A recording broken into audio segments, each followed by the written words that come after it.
Underdog Daily with Badge Bros, Jon and Nez back on the Black and Yellow Dog app platform of the people. And today, monumental day, marks last week until February that we will not have live football action. Sure, a bunch of backups and all that sort of stuff on a suspect field in Canton, but it's live football action, and we are going to find a way to get interested about it in the pick'em lobbies here. It's also MLB Trade Deadline, so really light slate, just a 2-gamer on our site. Maybe we got a couple thoughts and feelings on that, but not a whole lot to say on the slate itself.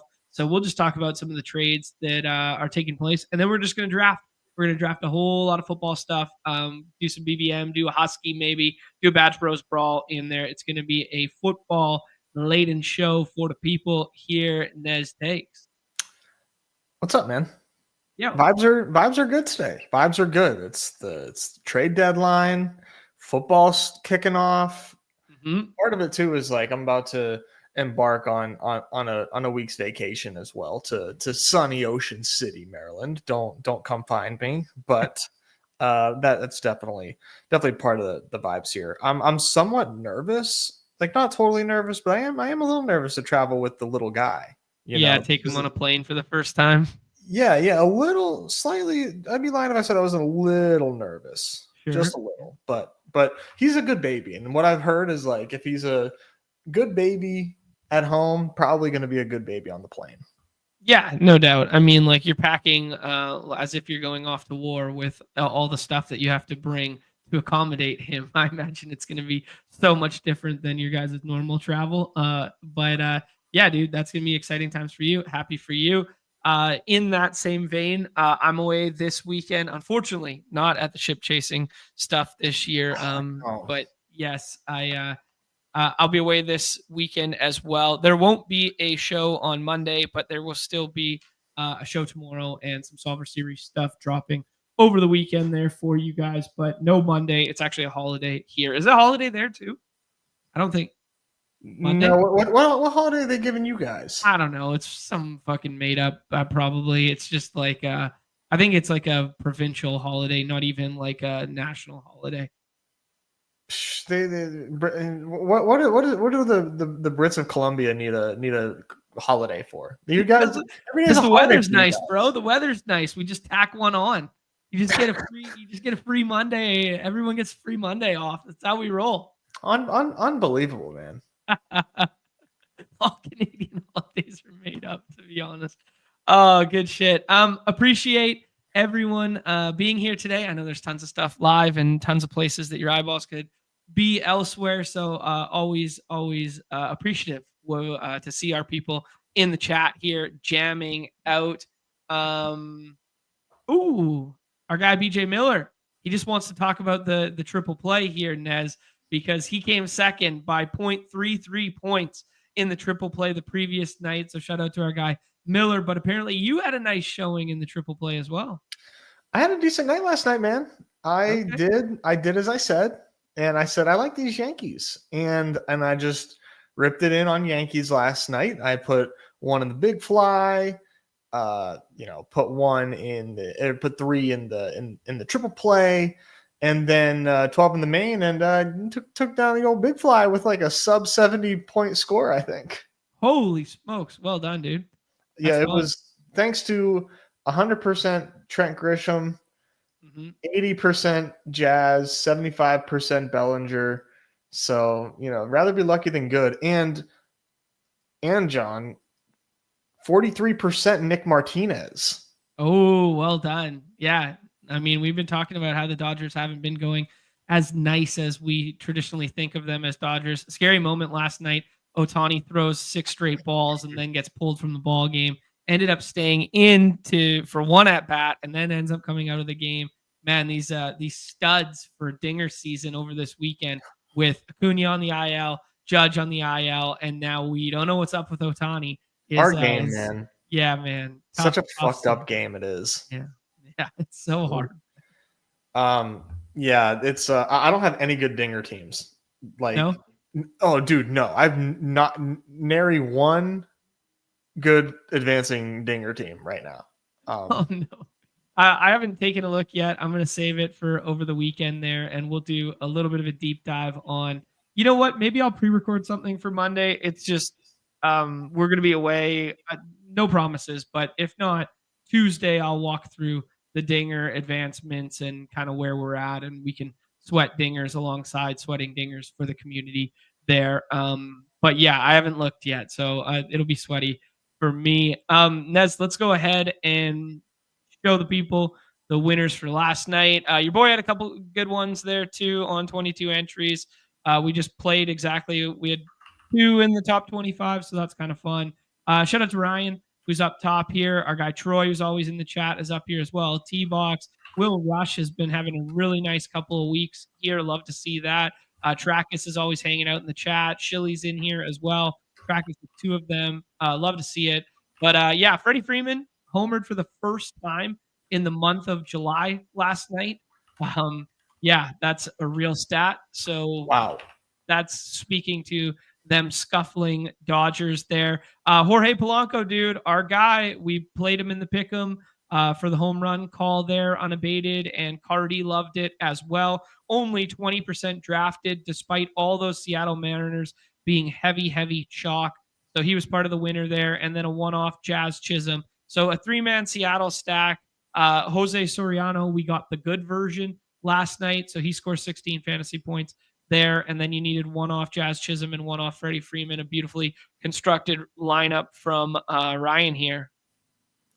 Yeah, got the good Soriano, like you said. It was just you had no idea. And hey, man, the good people over at Unabated, courtesy of Derek Hardy, getting us on Jorge Polanco. Yeah, absolutely. 20%. Yeah. That'll do it. Yeah, that was great for the pick'em lobbies, and that was great for everyone in the draft games as well. My highest scoring lineup, second highest scoring lineup had Polanco in there. My big thing last night, dude, is I played a bunch of Brandon Lau, and I was like, yo, that's a nice left-handed spot. I'm getting the Q tag discount. He's going to come off the IL. He's going to hit second. And then to find out that he is still 30% drafted, whereas Polanco was only 30% drafted, is very interesting to me. I don't know what to do with that information, but I just find it very interesting that, like, I think I'm getting sneaky with this Q tag, late activation kind of thing, and yet a guy who's hitting in the middle of the order in the chalk spot carries the same amount of ownership. Yeah, I think it just like kind of have to middle it a little bit. Like, okay, like who's I don't really have an answer for that. I wasn't like overly tapped in, or I maybe would have had like a better answer for you as to why I think that was the case. But like, it is interesting. I mean, it was a shorter slate. So like there's that. And I didn't check how Cardi was projecting, but I'm guessing Cardi had a pretty bullish projection on Polanco if he liked him in the home run odds. Sure. So that I think all that contributes to it. Ultimately, what I wanted to say before you brought up that good point was that you deserve better, man. You deserve so much better with this lineup. Like low-owned McMahon, low-owned Lau. Like this lineup deserves so much better. Jeffrey Springs, real cheeky, by the way. Real cheeky. So cheeky. It's better to be crazy than crazy and directionally accurate than a winner sometimes, Nez. You just got to flex that every once in a blue moon. The EV on the theoretical EV on this team is just absurd, just absolutely absurd. But it's also nice to take home $180 too sometimes. Yeah, absolutely. Couple interesting things going on in the chat here. Yes, go Yankees. Nez was all over it yesterday. Yandy Diaz just left the ball game, so they're playing right now. So he got hit. He did get hit. Okay. Yeah. So he's undergoing X-rays. He got hit by a pitch there. He did get hit by a pitch. Okay. Cool. In the forearm. Okay, that's not great. They kind of came out and said they weren't going to trade him about a week ago. So I wasn't like overly concerned about that, but yeah. And then this interesting point from Turn Me Up, the casuals prefer batting order spot tags on their teams. So like the Mariners yesterday, for instance, just didn't have numbers beside them the whole drafting window, even though we viewed them as stone cold chalk and one of the best stacks on the slate. And it was reflected in the top 3 ADPs, but then nobody else was really scrolling beyond that. Even Naylor was kind of like low owned there because it was lefty lefty and his projection was low. So maybe that's a cool thing to look into the future here, that like maybe these West Coast games on the slates that they're included in get kind of like shunned a little bit because the casuals don't see the, batting 2 beside his name. Yeah, if I was projecting ownership or drafted percentage, I would probably factor that in a little bit. Yeah. Right. Yeah. Maybe we got to be the guys who start projecting ownership data for these games for people. I can't. I'm all manual. I'm a hand builder with the models right now, so I need to automate that junk. And maybe we're close. But yeah, maybe. Yeah, that's part of the $5 a month. I could see it, John. I'm picking up what you're putting down. I think we might have to go up a little bit than the $5 a month for that one. But no, we're like the Costco hot dog. We're just like the best value in the space all the time. Yeah, but Costco's business model is once you get in the door for the $1, you're going to spend it on something else. We got nothing else to spend it on. Hello, they're going to super chat the shit out of us because they're like, dude, your shit's too cheap, bro. You got to start charging more. Like, here, take my money. And we're like, oh, guys, come on. Oh, that's funny. Long game. Chandler Simpson just got removed from that game as well. So yeah, who's pitching there? They're fucking plunking everybody. Yeah, and they're up like 6-0 or 2. The Yankees were up like 6-0. I'm just running down the Underdog MLB stuff here as we go. Nothing crazy has taken place yet. We got a David Bednar rumors are going around. Brock Stewart was the latest bullpen arm to get dealt. Luis Robert Jr. is unlikely to get traded. I am down so bad when I saw that one. I have no idea. Man. I think it's because he's having a bad year. Yeah. From the White Sox perspective. I mean, like, he's having a bad year, but he's like not that bad. And he's been super hot recently. No, of course not. Yeah. But like I think teams are using that when they're in conversation with the White Sox and they're saying, oh, you guys could use anybody, and they're just kind of saying fuck you to these teams. And on top of it, and maybe Fysand is just like posturing because the Phillies were so live to land him. And then they trade for Harrison goddamn Bader. So I think that's their way of like saying like, okay, we got our right-handed stick, which we would all with Luis Robert bags have preferred him in the red pinstripes. Yeah, exactly. Yeah, I agree there. I'm just looking at like kind of like the macro surface numbers. 11 home runs, 213 average, 40 runs scored, 43 driven in, 27 steals. Yeah, slugs like 353, which is obviously down. Like slug OPS and like all his stuff is like underneath his career. It's a good buying opportunity, I guess, for another team. Like he's only 27 still. I mean, I say only, but like, and he's been crushing the ball lately too. Like his rolling WRC plus, like of the last 15 games, is 175. Right. Yeah. I don't know. Maybe they're just it's actually, I just moved to the StatCast page to look him up, and it's the number one story on the StatCast page as well is about that. Yeah, elite bat speed, still a good fielder, still really good sprint speed. He swings way too much. He swings at everything. That's the issue. But if he was somehow in an environment where like they coached him to not swing outside the zone, or maybe he just doesn't give a fuck kind of thing. He's always had a decently high K percentage, but it is only so he's swinging outside the zone, but he's got a career high walk rate right now as well. I wonder how much service time he has. That's a weird combination. Career high walk rate alongside an awful swinging strike or swinging outside the zone rate. They must just be like pitching so far outside the zone. Yeah. Sawdog saying that, there was rumors with the Mets and they want Vientos in the return. I could see that. Heyman saying on MLB Tonight that he does not expect Mitch Keller to get traded. Beautiful. Beautiful, man. Because you're not getting shit in return for these guys. Like, sure, yeah. You are not getting good players in return for these bona fide MLB caliber players that are providing value to your team. Who cares if you're not going to win anything? Like, there's something to be said about just like, hey, you have a good player, like, fucking keep him. Just keep him for like a little bit. Yeah. I don't know, man.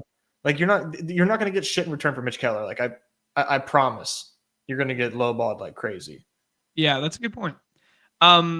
This Phillies one, obviously like a nice, platoon side. They addressed the closer position yesterday with that Duran trade as well. 18-year-old catching prospect alongside Mick Abel, who had some big league starts this year. Harrison Bader, like obviously a lefty killer and good defensive glove as well. Probably like a Marsh and Kepler and Harrison Bader kind of like three-way platoon based on the handedness of the pitcher on a given day. That seems like a good veteran add. Kyle Finnegan to the Tigers, some arm stuff there. Hey, what about the other Finnegan from your Pirates coming to my Mariners?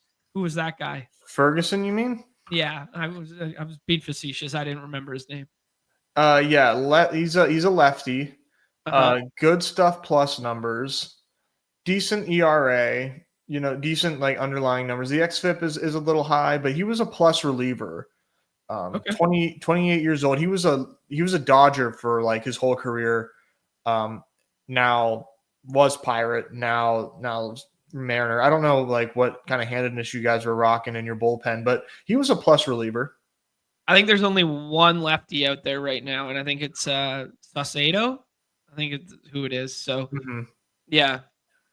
And we got a 19-year-old in A-ball from y'all who's a pitcher who's having a bad season. Okay. All right. But his name's Jeter. Oh, that's a good start. Fangraphs calls him a wild stallion. A wild stallion? I want that. That's what I call you. I need stallions in my stable. Yeah. Speaking of wild stallions, if you guys missed last night, Best Ball Guys stream there, Eric Nez jumped on. It is linked down below there somewhere. Just a couple wild stallions needing to get reined in as they draft some football teams. Eric's Best Ball Guys got some shades of Jon. I will say, man, he's a scroller. Is he? We look back on. I totally blanked because I was kind of like in the middle of fatherhood. I went on a show with him on his channel, obviously, and we drafted Jalen Lane on a team. Okay. Yeah, you got some. Okay. Your work's, he's coming for the title. Boys be scrolling.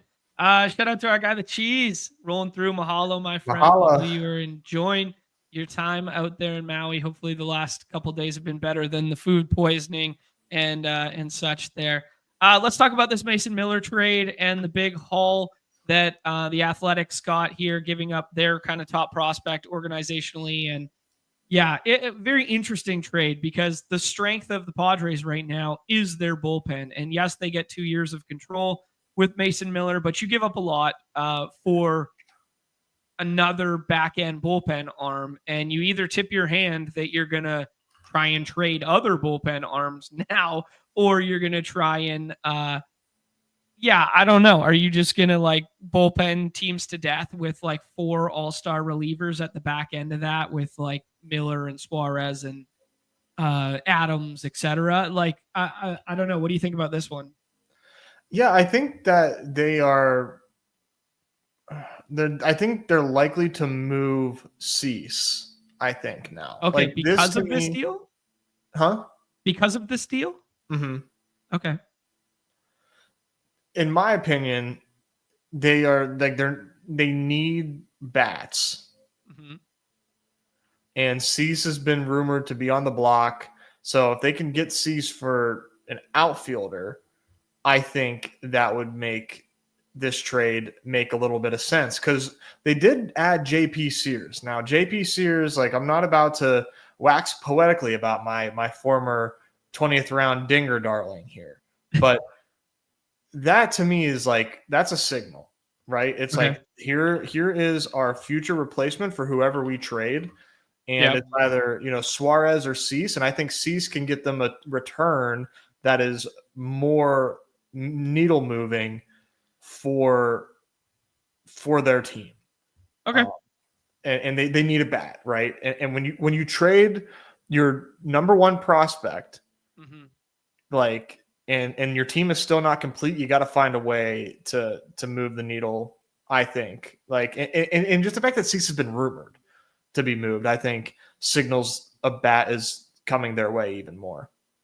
Okay. Yeah, interesting stuff. Some of the bats that are on the market in terms of like outfield eligible, Ramon Laureano, the Tool Shed, Stephen Kwan's being rumored all over the place. But that looks like it kind of fell by the wayside when they gave up DeVries to go for the Mason Miller trade there. So yeah, I don't know who's gonna want like the problem with the Cease trade is you need a team in contention. And most teams in contention don't want to give up a good outfielder to another contending team because Cease has nothing after this year, right? Like he's a tail end of this rental arm, and then you're gonna have to sign him, kind of thing. Brett Boy saying that 4 years of arbitration for Mason Miller, so that's pretty huge after this. Dude, that's insane. Yeah, that's fucking crazy. Like, I'm sorry, I just like. I get that they got a good return for Mason Miller, but like, are the A's like not kind of on like the doorstep of contention? We thought so at the beginning of the season, and then they had that awful like 10-23 slide when they were like bad with injuries, and Shea Langeliers missed, and JJ Bleday got sent down, and that sort of thing before Nick Kurtz had his full like breakout. Yeah, I don't know. Plus, like Mason Miller is like an attraction for you moving to Vegas. Like, turn the lights off, start the strobe lights, fucking electricity in the building. Even if you happen to be down 5-3 and he hasn't pitched in 4 days, people want to see Mason Miller, right? So 100%. It's like, yeah, it's an interesting one. I think it's going to be electric to see him. Padres, good ballpark to pitch in. Closing out meaningful games there. Oh yeah, man. He's like you said, he's an attraction. Yeah. So yeah, 4.5 years of control for my money, the best closer in baseball. Like, it's pretty sick. Yeah, I guess there's I mean, I don't think it's like a debate, but like it is interesting with like Suarez and Adam there that like he's definitively the closer, right? Like he is, right? Yeah. It's Mason Miller. But like Suarez has been pretty fucking good too. It's been very good. Yeah. Yeah, it's interesting to the volatility of closers in redacted style leagues there, where it's like, oh, I know you just got cucked so hard if you're holding so hard. Yeah. Yeah. You hate it. Yeah, I'm trying to think about who could take on Cease, and I think like any Cease trade, like, because he's on, it's a contract year for him. It's a contract year for him. Who's going to be the next in line to pay him? Dodgers with this, whatever happened with Ohtani last night. I know you don't want to trade in division, but if you just accept the fact that you're the wild card team, they have outfield depth. They could give you Michael Conforto. They could give you like, is that enough to I don't know. Maybe they don't need another left-handed bat in San Diego, but is like that the tier of player you could get? Yeah, I think like he would not be, I don't think, like the only piece. Maybe that's like no shit, but like he almost like can't be the only piece. Sure. Yeah. If you're trying to get in return a bat that you feel good about. I'm looking at, I feel like the Red Sox are like a sneaky pairing for them. Yeah. Red Sox been rumored around Joe Ryan and Mackenzie Gore. Mackenzie Gore getting some rumors right now, which I found really strange. Yeah. Man, that would be an absolute blight on the Nationals if they trade Mackenzie Gore. That I would agree be with you. that would be horrible. That'd be Mhm. horrible. Like, yeah, whatever. I would hate it. I would hate it. Yeah, so would I. I would hate it as well. Just kind of being pointed out in the chat here, Pitch saying, just hard to pass up in general, getting the number 3 overall prospect in baseball for any reliever, regardless of how good they are. I kind of agree, man. Like the volatility in arms with like non-contending. Now, I don't know anything about these prospects. I don't know anything other than looking at his name on a list. But like on paper, I guess, yeah, that kind of makes sense. I would basically always trade an arm for a position player like every damn time forever, right? Yeah, I guess like I'll be like the guy, like the hot take that I'm just like, I just think this kid's overrated. Oh, okay. Sure. Yeah, I don't know Um, anything about the kid in particular. What position does he play? Like what is it? he's a 19-year-old shortstop, Uh-huh. switch hitter, in high A. Mhm. Decent walk to K ratio, but like the power isn't there right now. Yeah. Little bit of speed. He's not an incredible fielder. Um, he's not a slam dunk prospect, but he's the number 3 overall prospect. So Right. like people will say this is a fleecing because Mason Miller, the nerds like, oh, Mason Miller's a reliever, Tommy Yeah, John sure. incoming, like yada yada yada. But like I don't know, man. This What kid's not a slam dunk prospect in my opinion. are you looking at future value stuff? Future value. Okay. Yeah. Okay. Let me guess here. Future value higher or lower 40 on the power tool.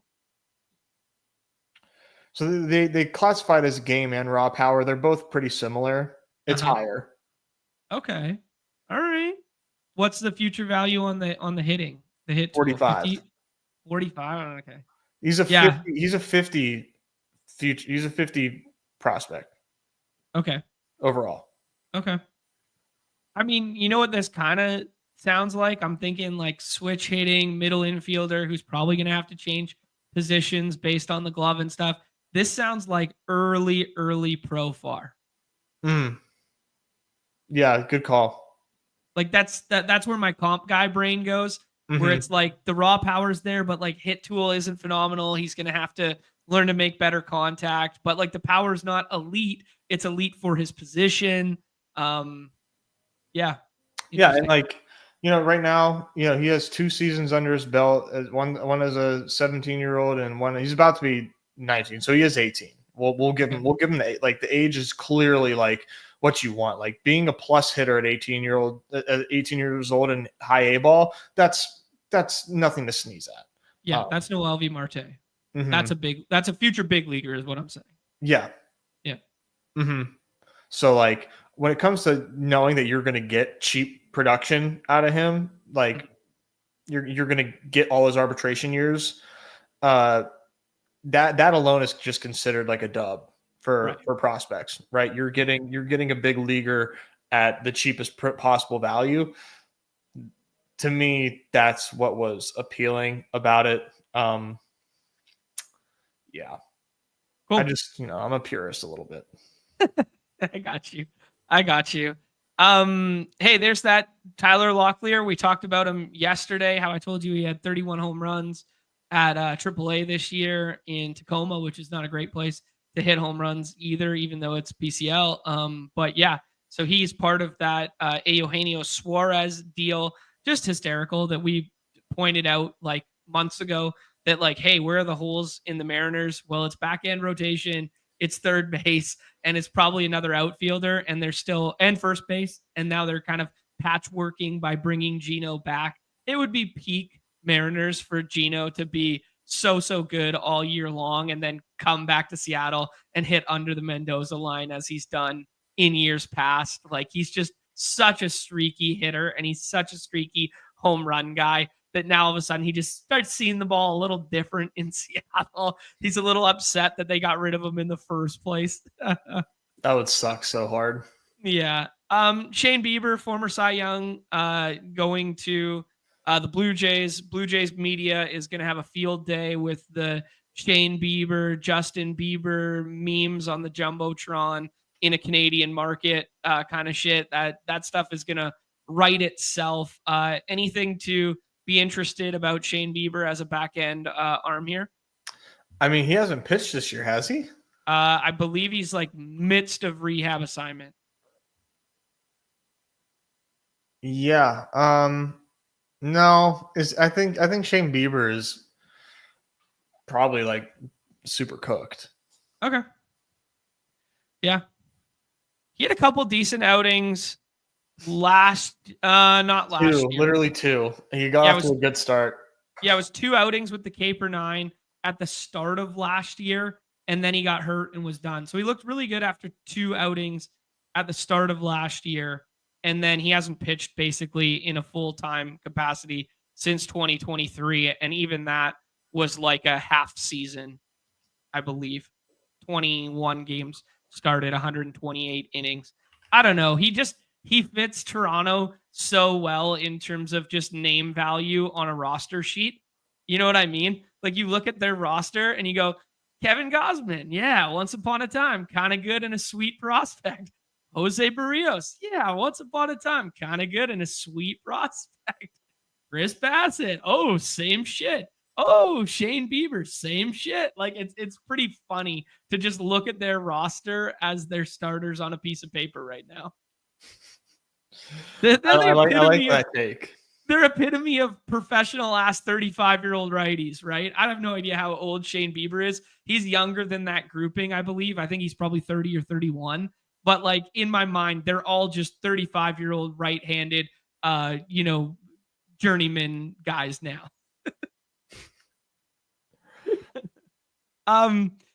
Yeah. Any thoughts on anything else that took place yesterday? Have I glossed over anything? The Suarez one I was totally fine with as like a Mariners fan. I'm here for it. He's been so good, and that's such a black hole.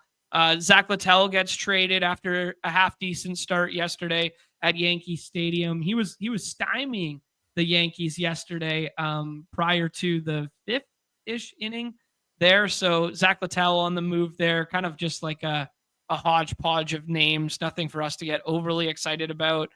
The Steven Matz as like a depth, like long relief / spot starter lefty for the Red Sox. Anyone else you want to talk about or anything else you want to put into the world to forecast? Not that comes to mind. I just continue to hope that the Pirates don't trade anybody. Okay. Yeah. I don't want them to trade Bednar. I don't want them to trade Keller. I don't want them to trade Cruz. I don't trust these returns that they get. Like, I don't want it. What about Tommy Pham? Tommy Pham would be a good one to trade. Yep. Yeah. Trade Tommy Pham. Yeah. Trade Tommy Pham and trade. I think they should trade Bednar, but it's been such a rope-a-dope for years of should we keep him? Should he be our closer? He got sent down early this year. Like he's a weird case. I understand you obviously have a way better pulse on it than I do, but yeah. He's very up and down, but he's kind of back to like that pure form. Okay. Cool. Nez, let's make a Hall of Fame game pick 'em here. Okay. I'm going to tell the people, I'm going to be very honest here. I am not crazy in the weeds. We do not have preseason slates on our site, and I no longer play the redacted version of preseason stuff. So I'm not looking at projections. I'm not building out projections. I'm not even paying for the ETR preseason projections stuff because I know I'm not going to be playing. But if I were hypothetically playing this slate this evening and I was a viewer of this show and I was a subscriber to those platforms and stuff, I would take those from, I would take all that stuff from ETR and I would run it through the S words on unabated and I would see all of the possible edges. That would be my starting point. The first thing that I want to point out, Nez, and I have historically speaking, the Hall of Fame game is usually where the whole world gets really excited about a handful of prospects that we want to see or a handful of semi-household names we want to see. and then they all fall flat on their face. The game goes way lower. The lowers are kind of like the sharpest angle here. There's also this wrinkle that the field is not that good, and there's always weather in the surrounding area. And today is no different. Canton is like 68 degrees with a little bit of rain in the forecast. Unabated has the total listed at 34 here. And that is at a site that is skewing towards the under a little bit. So it's truly like a 33.5 kind of thing. I know we want to get bullish, like, oh, fucking Trey Lance, go Burr, and all this stuff. All the money is going to pile into Underdog on the higher side. And we had a lightning shortened game last year, and we have years and years of historical games that have been low scoring at this field at there. Now, do with that what you will. These teams and these rosters are completely different. Do historical data, throw it out the window if you want to. It's not reflective of what could take place this evening. But this is kind of just my initial take and lean is defense is always more prepared and easier to scheme in a base variety than offense is. And this is the first game of the season with a bunch of third and fourth stringers by the time it's the third quarter. Yeah. No, I agree. I think like TLDR, when in doubt, play a lower. But I would love to get something down. Well, we're going to do it, man. Let's go shopping in the lobbies here. Underdog has done the good service of in the Pick'em lobbies giving people a 40% bonus there, profit boost for the football entry this evening. I saw that floating around on their Twitter as well there. So if we just click the NFL tab and we mess around here, there's some interesting stuff here. So we have confirmation that Trey Lance is going to start this evening, right? It looks like Kyle Allen's going to start on the other side, and then it's going to be Hayden Hooker, former Tennessee guy who I was shocked to learn he's like way older than I thought. I think he's like 28 or 20. I think he's like 8. Dude, like Hayden Hooker in my mind is like 24. And I think he's like actually kind of to 28. He's 27. Whoa. Hendon Hooker, not Hayden. Hendon. I mean, I knew he was old, but yeah. All right. Yeah, I was shocked to learn he was like we've been doing this too long, kind of old age. People are going to be excited to see Trey Harris, who was one of those second round holdouts, who is allegedly going to start. Omarion Hampton started way lower than this, and as noted in the chat here by the Sharkus, has been steamed up to 21.5. That's reflexive to our community loving him getting steamed up in BBM, people wanting to play this guy. Yeah, I don't know. I got some thoughts. But yeah, where do your eyes go here, Nez? Well, I think I'm going to start with a lower on Omarion Hampton. Okay. To me, this was like almost certainly a lower. There's just no way the RB1 on the Chargers is seeing the field for more than one series. Okay. Yeah, so unless he breaks off a big one in the first go or whatever, it's lower season. 100%. I like it, man. I'm bullish on that. Emwald saying, KLS is another guy who's getting some love here and has kind of been a camp darling. He might stay out there longer than like the Trey Harris of the world. I'm trying to think of what's the tight end's name again? Oronde Gadsden. Like those kind of seem like the first team offense guys of these varieties. That one's up at 29.5. I'm down to take a lower there too. We got to pair it with something from the other side. I am low-key like lowers on these guys, but I am low-key a little bullish on Trey Lance just in general. We saw him ball the F out last year in the preseason. He's a bit older. He's got a little bit of experience. He just seems like a guy when you just go like, hey, fuck it, YOLO ball, bro. Let's see what happens. that he's good, Okay. Yeah, maybe we'll save it. Maybe we'll save it for the second one because it's telling a different.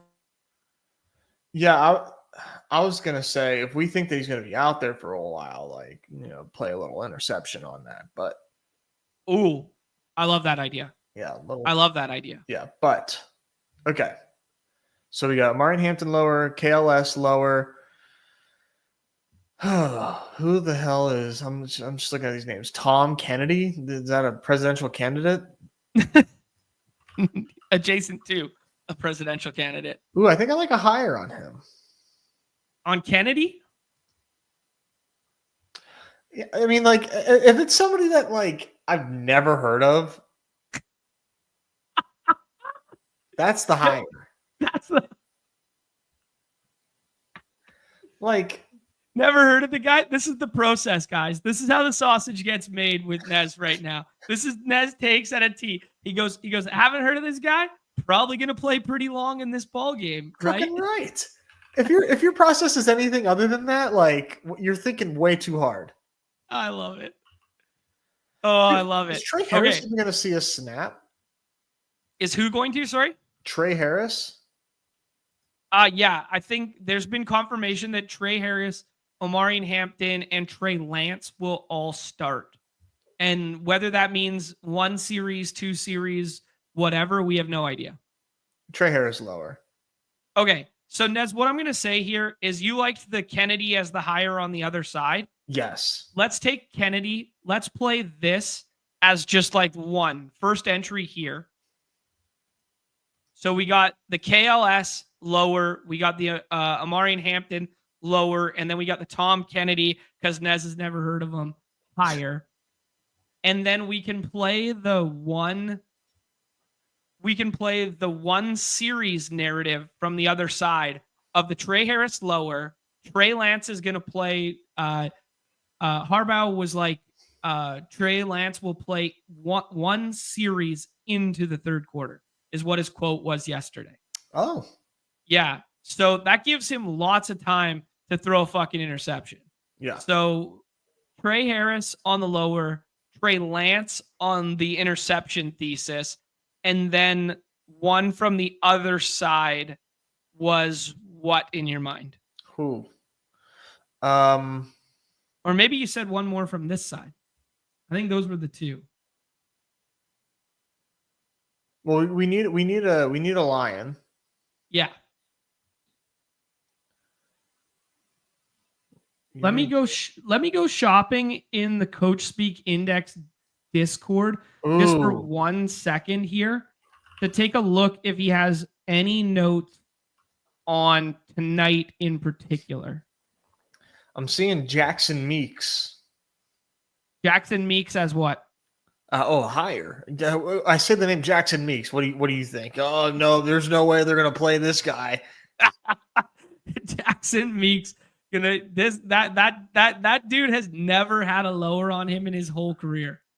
Everyone been trying to slam Jackson Meeks for years. Okay. Al Allen higher and Hendon Hooker lower unless lines adjust major for him starting.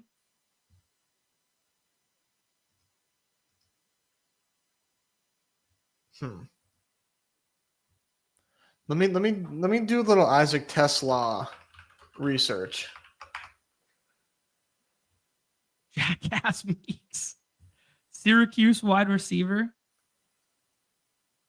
Balky on the higher. That's a Davis guy. That's a Davis guy from last year as I scroll the F down. Last rounder.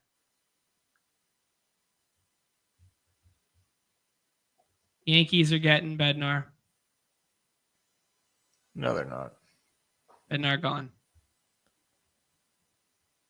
You're making it up. Let's see what the haul is. Where is this being reported? I don't know. But Jonathan Aranda left the game with a wrist as well. So as soon as they got Brandon Lau back yesterday, and then they lose Yandy Diaz, Jonathan Aranda, and Chandler Simpson today. Holy shit, man. Passing, Rosenthal. Passing. Wow. Questionable to even play. Yeah, I heard he was back at practice. That was the report. Fuck. But questionable to play. So let's oppo it. Let's just take a lower. Let's just take another lower. On Davis's boy? Yeah. Okay. I mean, like 25.5 rushing yards. That's like a lot. That's like 5 carries, man. Unless you like the Jackson Meeks one better or one of the quarterback ones. No, let's take a Vacky lower. He's too valuable to this team. Yeah, the other place my mind goes is Hendon Hooker can run a little bit. If you just take the higher on the 16.5 rushing yards and you say he's going to play a full half and he's just going to like do his thing. I kind of like that sauce. Okay. I'm switching it up here. Okay. I kind of like this. I don't want to bet against Davis's boy. Anybody that is Davis's boy is for sure going off in the Hall of Fame game. Yeah. All right. Trey Harris lower on the receiving yards. He just doesn't need to be out there and doesn't stay out there more than a couple series. Trey Lance is going to play into the third quarter, so that's plenty of time to throw an interception, and we get a little bit of a multiplier. And then Hendon Hooker, who did some running in the past. Yeah, let's do it. Bro, I can't believe they traded David Bednar. I kind of thought that was coming, but yeah, I wasn't gonna Oh, and Kim's back on the IL too. Man, that team is middle infield getting decimated over there. Top of the lineup getting decimated. All right, we had our fun with the Hall of Fame game, Nez. We'll continue to sweat what's going on here in the trade universe, but I think we should jump in one here, and I'm thinking BBM, Nez. Yeah, let's do it. Haven't done a BBM in a while. Gonna fire up the Sidekick for this one here. Oh, nice. Give it a little refresh here on the Sidekick. Go.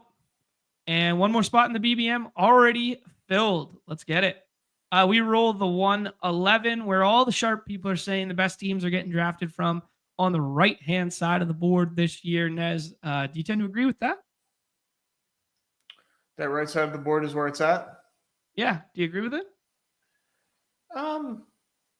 I think that everywhere in the first, I think I'd rather be early and late. Yeah. I don't think the middle is where I'd like to be. So I'll say that much. Yeah. I think everybody in their mind kind of has like a pick 18, pick 19, round 1.5 cutoff in their minds right now. And then that tier kind of ends with Jonathan Taylor and Brock Bowers. And that's kind of reflected in those players being the ones who get pushed up in the Badge Bros Brawl. Yeah. Yeah. That's sort of where I'm at too. I'm here and there on Bowers, man. But kind of like I want more Bowers, but like it's pretty easy not to click him right now for me, which like is kind of like strange to say, but yeah, that's sort of where I'm at with it. I respect it. What I am doing is thinking he kind of falls in the eliminator, and that to me, like I can let my imagination run wild with a Brock Bowers eliminator pick, man. Brock Bowers eliminator. Yeah, we kind of talked about that last week a little bit there, where you like him as like floor ceiling combo where you can I'm really warming up to it. Okay. Because like, man, for median outcomes, right? Like that seems pretty nice for a lineup hitting its median. Like I don't see Brock Bowers as boom bust. It's just like, can he separate in the playoffs? I think is like the biggest thing. Like also we're asking him to do a lot for a season-long return, but more or less it's like, can he, like you're drafting Brock Bowers, I think, because you think you can put up a 30 burger in the playoffs so no one else can. And like, if he's doing okay in the regular season, I don't know. I just talked myself into it for the eliminator, and I think I'm going to do it more. Okay. Yeah, I mean, I won't fight you on it, man. It is like the medium projection plus ceiling combination. Henley takes Nico Collins over Puka. People getting a little scared of the shoulder stuff there, Nez. Sidekick's telling us Amon-Ra and Genty are here. You know I love Achan. Who do you want? I kind of want Genty. We have to. No. You did it anyways? Yeah. I understand the whole Chip Kelly usage. I understand that the pass rate over expectation with Geno and the combination of Pete Carroll with the Seahawks and stuff has been good the last 2 years. I am a little scared that like we're just doing the Jets mistake all over again with Vegas being so effing high.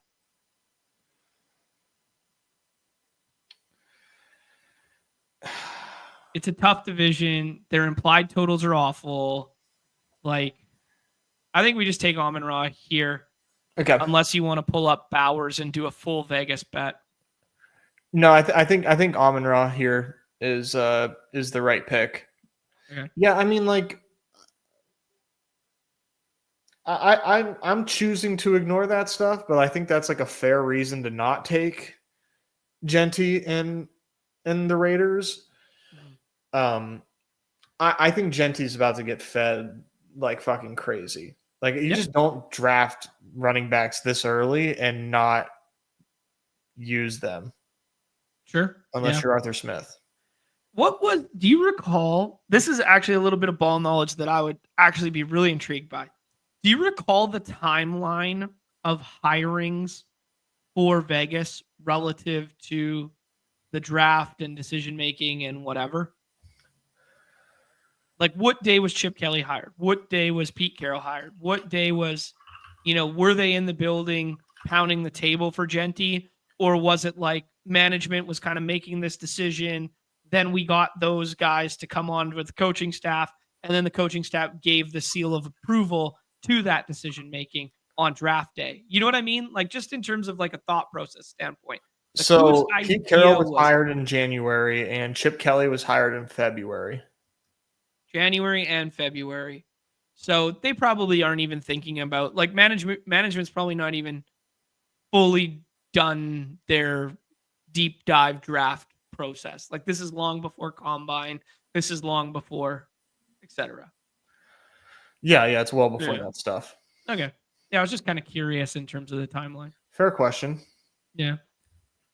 Let me take a look here. Eggers is asking if there's any way to do the market-based projections for Hall of Fame game on unabated. And Hall of Fame game, when I do the scroll down menu, isn't listed when I go to Underdog Fantasy Entry Builder. Sorry, I'm checking who Rafael Flores is. He's part of the Bednar trade. He's 20. He's almost 25 years old in AAA. Yep. Power hitting, catcher, first baseman. Dude, he's old. Right-handed Not what hitter. you were hoping for, eh? Oh, I mean, I knew he wasn't. I had no hopes because I knew they weren't getting. I knew the return was going to be shit. Yeah, I got you. Neil with an interesting point here that is funny hearing people talk up this Vegas and Giants matchup. Giants offense being bad should help, but the defense projects to be quite good.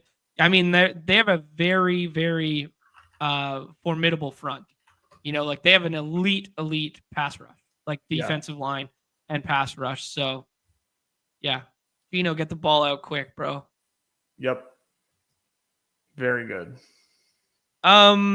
Okay, Nez, we're going to have some decisions here. We got some players we like. We got some players the Sidekick likes. Breece Hall goes there. Dude, we don't do a ton of elite quarterback. You want to do a Lamar team? Yeah. Lamar back here is fun. Yeah, like this is the old price tag at the start of BBM. He's been trending to the other side of the board in a big way. We don't do a ton of elite quarterback outside of Bash Bros Brawl. Yeah. Yeah. No. I'm very happy with Lamar back here. Let's see here.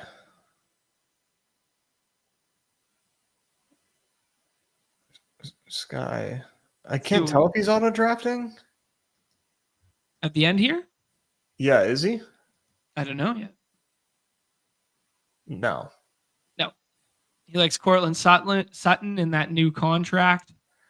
This gives us the Amari and Hampton pick if we want to make it. Kind of do. Yeah, I like it. I mean, Sidekick's pointing out that we haven't spent enough capital on wide receiver yet and telling us that Worthy's a smash there. But like Amari and Hampton, 4 picks past ADP, that could age beautifully. After tonight, after Najee news, after, he's been getting pushed up in this middle area. So this is quite the funky room, dude. I'm trying to what's been happening here? Yeah. Like Ladd fell to 22.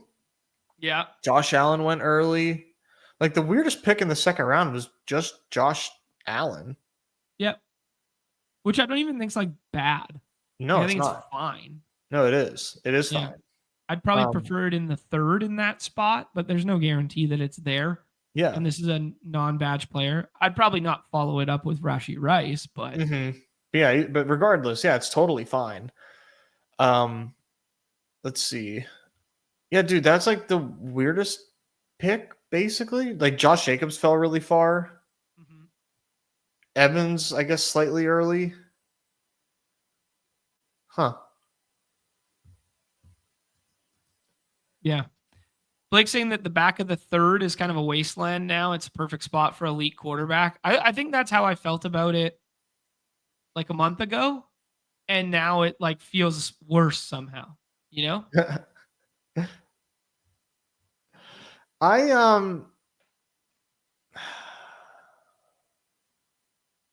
I can understand what people are talking about when it comes to like their feelings on the clock in that spot, but like I don't know. For some reason, I just like I don't like when people say that these are like bad picks. Like they're not. You just don't know what to do. Right. Sure. Yeah. But these are like some players that I could see moving because of the sentiment is like George Pickens to the 3-4 turn. And now you're not able to double stack him and CD. Well, Metcalf fell. Well, no, that's where Metcalf goes. James Cook could, if we get a new contract on him soon, because I think he's still waiting on a contract, he could, move up.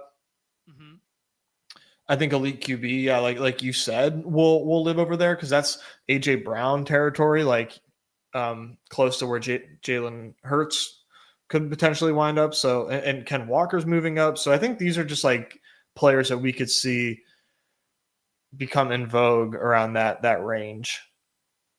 Like I do, yeah. It's complicated for me. Like I want to very badly have a counter take to the it's bad because like it's not. These are good football players. Yeah. I think maybe the answer is if you think it's bad, you don't have to take it there and pull up Ken Walker instead. Yeah, which is like one of the things I think we're gonna end up seeing. Yeah. Couple players on the board that I'm interested in here. We will see what happens. Hunter was one of them, and Hunter goes. They like Jennings and Olave. I think we should take one of these running backs, even though it puts us in an uncomfortable position. And I would say Henderson. Okay. Yeah, I'm cool with Henderson. All right. I'm trying to get more TreVeyon Henderson in my life. I think he looks sweet. I think he looks electric. All these, you can't sway me with camp highlights, but I'm slightly dumb enough that you could sway me with camp highlights. And TreVeyon Henderson looks like that dude that I want to get excited about, right? Like Jahmyr Gibbs light and be like, yo, this is the second coming of all those satellite backs that they had back in the day, the Dion Lewises, the Rex Burkheads, the Danny Woodheads, like that kind of thing. I just go like, this is the new iteration of that. He was the third running back off the board, right? I believe so. Yeah. Harvey's here. Olave, Jennings. We probably need wide receiver, but I would do Harvey and shut it down too. Which one do you like? I think I'd like to fuck around and find out with Harvey. Let's fuck around and find out, baby. Sidekick, be damned. You and your yellow draft capital. We're get the yellow off my screen. This is the third running back off the board. Team. Oh, sorry. Good. 4 RB team with an elite QB. When we just end up with like Mark Andrews and DeAndre Hopkins on this team, let's fucking find out. I love it. I truly do. John, the third running back off the board in the 2025 draft was Keyshawn Judkins. So Judkins went in front of him. Correct. I remembered it being the opposite. Oh, actually, no. That does make sense because we thought everyone thought the Broncos were going to take everyone thought the Broncos were going to take Henderson and then they didn't, and then we were shocked that Judkins went before him. Yeah. Damn.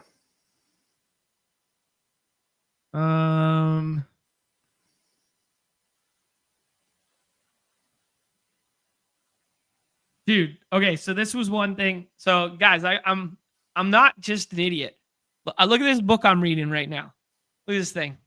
I'm reading this thing. It's so thick. All right. I remember seeing this the other day when they were talking about the Raiders and they were talking about Geno, and then they were talking about the offensive line woes because somebody in the chat said sneaky good offensive line for Vegas. And Geno is an elite intermediate area passer, especially when not with pressure allowed, right?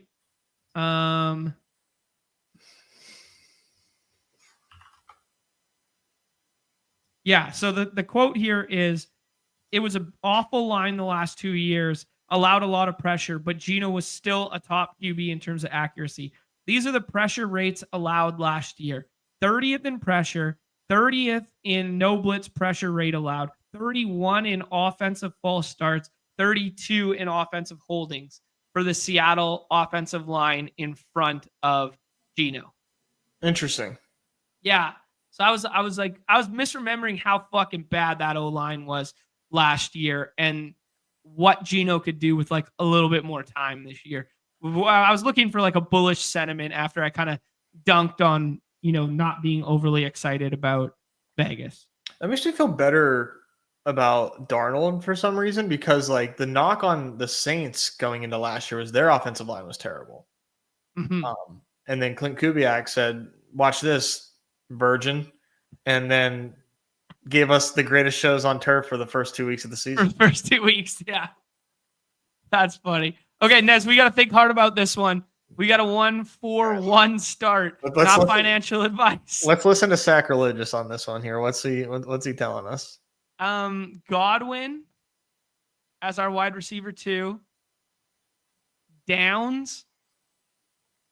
Dude, I like the Downs play. Downs is going to play football to start. Could you want to set up Anthony Richardson? Don't tell everybody the plays, bro. Dude, this is a very strange room. A bunch of non-Badgers, not a ton of stream draft friends and family, and yet running back is just like always here. Huh. These guys are pissing it up. Wow, the Bateman stack right in our laps. This guy said, watch me cook. What the fuck, bro? I think Godwin here would be good. Mooney with the AC joint thing. I think Godwin probably has a more likely chance to play round 1. Yeah, let's do Godwin. Godwin at a discount right now relative to his previous ADP feels like a good way to try and like counterbalance the heavy RB start. Exactly. Yeah. Yeah. Sorry, I was just gonna. What was I was about to say something. Baseball trades. That and I was gonna say when you use the Sidekick, are you typically using like the classic version of it, or you ever like play with the Sims on it at all? I've been mixing and matching. Right now, we're set up in the standard format. There, you wanna mess around? I mean, just to kind of see what they're showing us. Yeah. So if you guys are playing along at home, there, you can go ahead and hit that sim algo type at the base there, and it'll give you spit out some different answers than we're accustomed to. So yeah, I've been using it primarily in the classic variety, but I do check both when I'm on the clock in slow drafts if I'm using it. Yeah, I go back and forth. Yeah. Big Fungy asking, are there any cheat codes in this book? Yeah, buddy. There's left, right, up, down, A, B, down, C, down, C. These kids are too young to even remember what down C was. I had the Warren Sharp football book back in the day. Mm-hmm. Classic. And I thought for sure that like 12 personnel was going to like take over. Because that's like he was like raving about 12 personnel the year that I had it. And I was like, dude, I was like telling everybody I know, I'm like, this is the future. Like you got to see this shit. Like 12 personnel is like a can't miss formation. All these teams have so much success with it. Every team's gonna have all the tight ends out there, baby. You ever hear success rate, bro? Like it's out of control here. I love it. That's cool. I made some very sweeping decisions based on that knowledge. I love it. Okay, here's the last one associated with Raiders running backs last year. There is this like a lot of last year stuff, which it's like it's not predictive. It's reactive and just like regurgitated knowledge, but there are takeaways within it. But Genty ran for over 100 yards in every single game last year, averaging 7 yards per carry. Last year's Raiders running backs, 32 in EPA per rush, 32 in success rate, 32 in rates of runs that gained a first down or a touchdown. Wow. Yeah. Like, not good. Like, I knew Zamir White fucking sucked ass. I didn't know it was that bad. He's competing with Sincere McCormick in camp now. Oh, jeez. Sincere McCormick was the one glimmer of hope. Oh, dude, Mark Andrews comes all the way back. Let's go. What do the Sims say? Don't care. You got to go Brandon Ayuk first, bro. You got to. Don't fucking care what the S words say. We got Mark never Andrews have, to never come will. all the way back. That was clutch. We needed that. We really did need that. Yeah. That was huge. It's part of the supercharging pick of Lamar, right? It's like we need that correlation. Oh, we broke the S words, dude. Dude, let's take Shaheed. Yeah. Or Luther Burden, who is now back at camp and playing football, like for real. I prefer Shaheed, I think. Which one do you prefer? Shaheed. Shaheed's the safer pick on this team, but Luther Burden, man, is like on a fast track to Jaden Higgins. Give this a refresh. Sorry. No, yeah, dude, I brought that up in the Discord this morning. Like Jaden Higgins is just like his ADP just hasn't adjusted all summer. Nobody's really talked about him. Nobody's ever, it just hasn't come out at all. Like, we nothing's changed with him. He's just lived there the whole time. Like, are we just comfortable with that?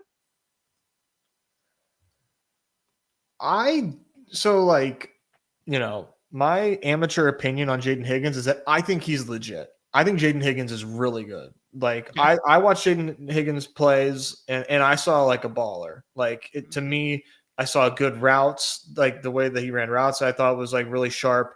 And he made like really strong catches in contention, like made some like really athletic plays. To me, I think he's very legit, but that doesn't mean that the market can't get bored, Right. Yeah. I think if I was to handicap it, like, him versus Christian Kirk, I think I would probably favor Christian Kirk in the odds. Yeah. As far as fantasy output overall for the season. I agree with you, man. It's not the game that we're playing, but Yeah. No, I agree with you. I agree with you for sure. Like that's where my mind's at. So I get like, I just get confused by everybody else, like just leaving his ADP there and not discussing him. Like he's probably one of the most under talked about players, like in terms of any content I consume. I don't hear anyone talk about him. No one really talks about him. You're absolutely right. Yeah, like I'll watch some stream drafts and whatever, and we'll talk about the injuries and the camp videos, all in that range of the draft board, and like his name just gets bypassed every single time. Like big board season, it was kind of like, oh, let's just take him. He's big. Like, like that was like the take. Yeah, it is interesting that like someone with this little hype can maintain such a juicy ADP. Right. Nez, I am thinking about how looking at this draft board right now that I much prefer the running back options in kind of like this range in this back end than the wide receiver options. And that would kind of be like the bear case against what we did, is like how different a bet is like Jaden Blue in round 12 or 13 versus taking Travion Henderson in round 5 or whatever. And like obviously it's a different bet and it's considerably different. But like, is it 6 rounds different relative to the 2v2 with the wide receivers that we're dealing with? Travion Henderson's going to be that dude. Right. I mean, that's just it is what it is. And we're drafting for a reality in which what you're worried about isn't a thing. It's nothing to be worried about. This is what we have to think. Yeah, no, I understand you.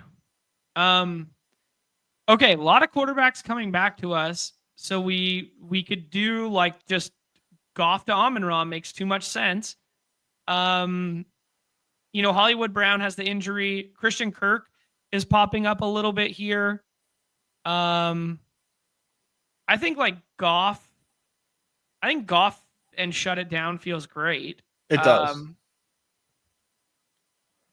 The other option is like Warren and like A-Rich later. Oh, I guess Warren's gone. Sidekick just needed a second to catch up. Yeah, nope. I am. I like Goff. We're right there. Oh yeah, Warren's gone. Yeah, that would have been a big fall. Kirk fall would have been sweet. Yeah, I was wondering. Now I was like, okay, now we're caught up.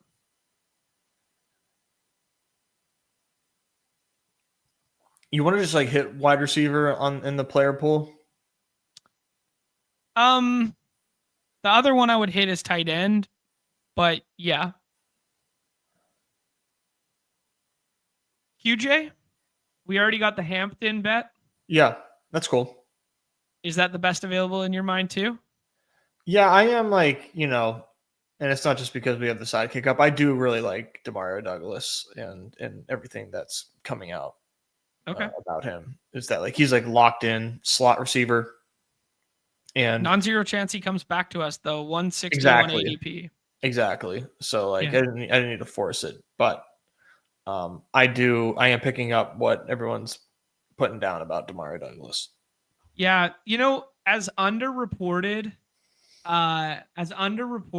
as Houston is, the Patriots are overreported, where everything from camp has been just like fucking glowing, So when we talk about that's like par for the course for them. Exactly. I'm just putting it like contextually that like everything we're hearing about them, well, it's like we're just hearing a lot. Yeah. It's true, but like what I'm like choosing to care about is like the frequency of players lining up, and not necessarily Demario Douglas looks good. It's just like, oh, he's the slot. Right. And I have faith in Drake May. I like Diggs. That's my takeaway. Okay. He's gonna be on the field a lot. TGH is asking, did we see the Madden rankings? I did not see anything Madden rankings adjacent. I did not know that was out yet. Did you see any Madden rankings, Nez? No. It feels a lot better to like not know those things. Ward has a 71. Scatta boys mounting up as a 73. You guys can't possibly be bothered by this.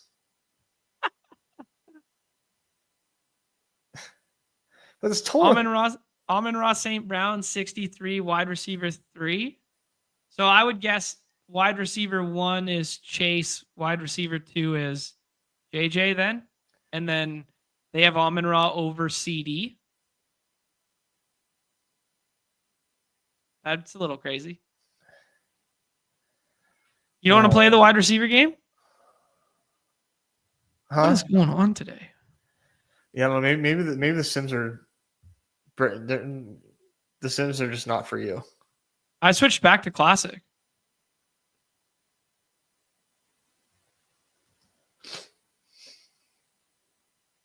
I'll give it the old off and then on again.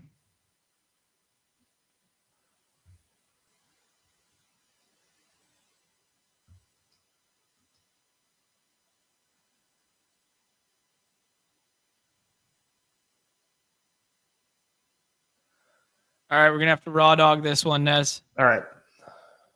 Demario Douglas came back.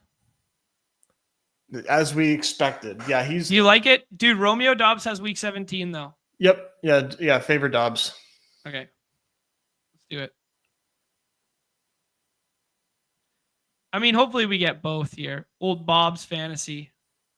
Yeah, I think if we had to choose, we made the right decision. If we could only live with one. Okay, there we go. We're back. Oh, McMillan. Okay.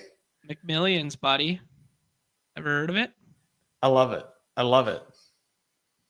How far would Isaiah Likely have to fall for us to just be like, yo, Isaiah Likely on this team too? Next round. Okay. And you could take like both tight ends and feel fine about it? I could. Okay. Do you like Demario Douglas more than Braylon Allen as a fourth running back? As a fifth running back? Fifth running back? Okay. Yeah, I like Pop Douglas. All right, let's do it. Perfect. Talk about how I got everybody all riled up on Twitter.com yesterday. How'd you get everybody riled up? Because I tweeted a photo of my Breece Hall exposure, and I asked everybody if I had permission to take one single lap before August. Uh-huh. And I got hit with a lot of inflammatory remarks at the attempt of victory lapping Breece Hall because of some camp reports in July. So they said I was not allowed. You're not allowed to do it. Other people are allowed to do it. You're not allowed to do it. I am. I have to recognize, John, that unfortunately I'm a big popular poster now, and I can't just have fun anymore. I'm under a microscope. I love it. I didn't even say the dude sucks. It was just like, hey, I think I won this fade here. Mm-hmm. Everyone's like, you idiot, fucking moron. Like, good luck with that. Like, Jesus, dude. I love how you and I do all the exact same stuff. Like, we're in the Discord together, we're on the show together, we're whatever. But like, nobody ever blows up my spot. Like, very rarely, but people don't mind blowing you up and like starting like a little controversy with you. Like, for me, it's just like people just won't like the shit and they won't hit the heart on the post. Like, if I did something like that, like, they'd just be like, John's just doing a bit and John's just an idiot. But when you do it, they take it like seriously. They're like, Nez is our guy, man. Like, he's the player. John's just this fucking talking head buddy. Like, he's deeper in the weeds. So I got to dunk on this guy. Like, Yeah, I don't know. I don't know what it is, but yeah. And like, one of the guys hit me with a clown emoji, and I ended up having a nice conversation with him. Yeah, he hit me with a clown emoji, and I was like, what's your exposure? Right. And he's like, yeah, like 10%. Like, okay, buddy, fuck you, but let's talk about this. Good, clean fun. You and I have had the Breece conversation a couple times now. You and I are both been taking Hampton and Kyron over him. So I doubt I have a ton either. I do think there is an element of us misremembering how fucking good he was at certain times.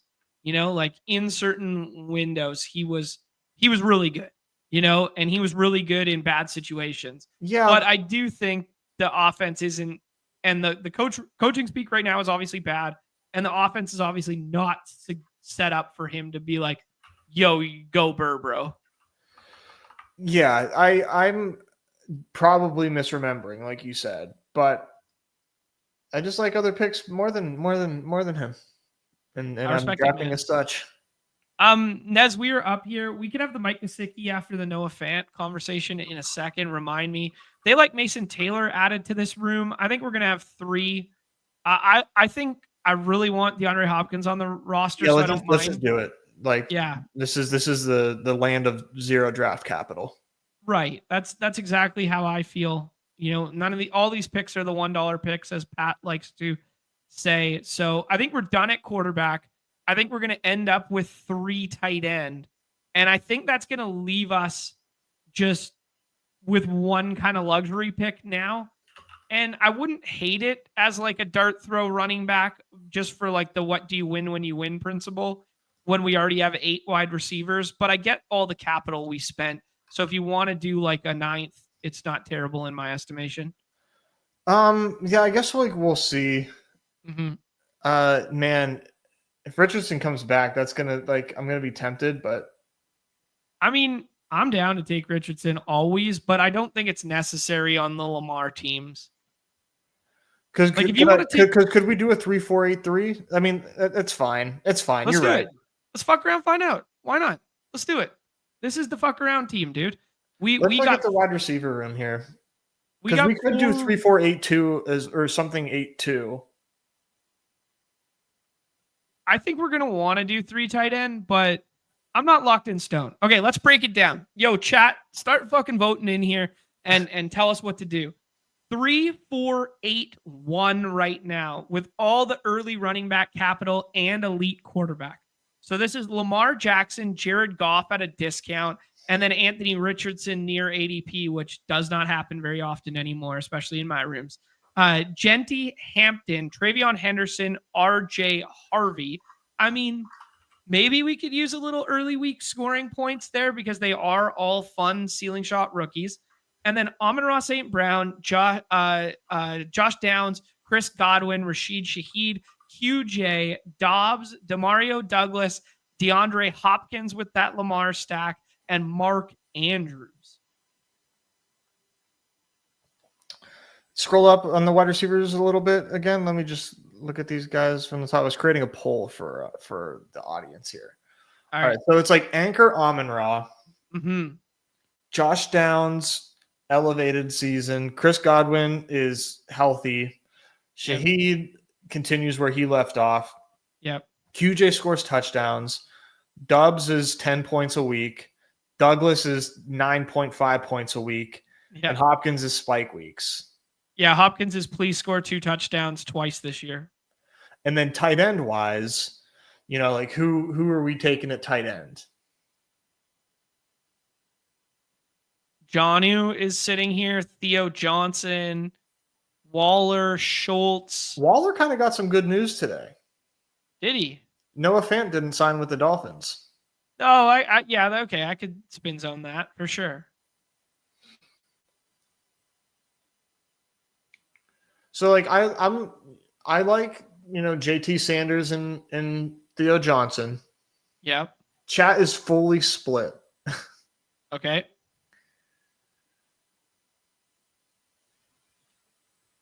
Theo is the correlation with Genty. I like that.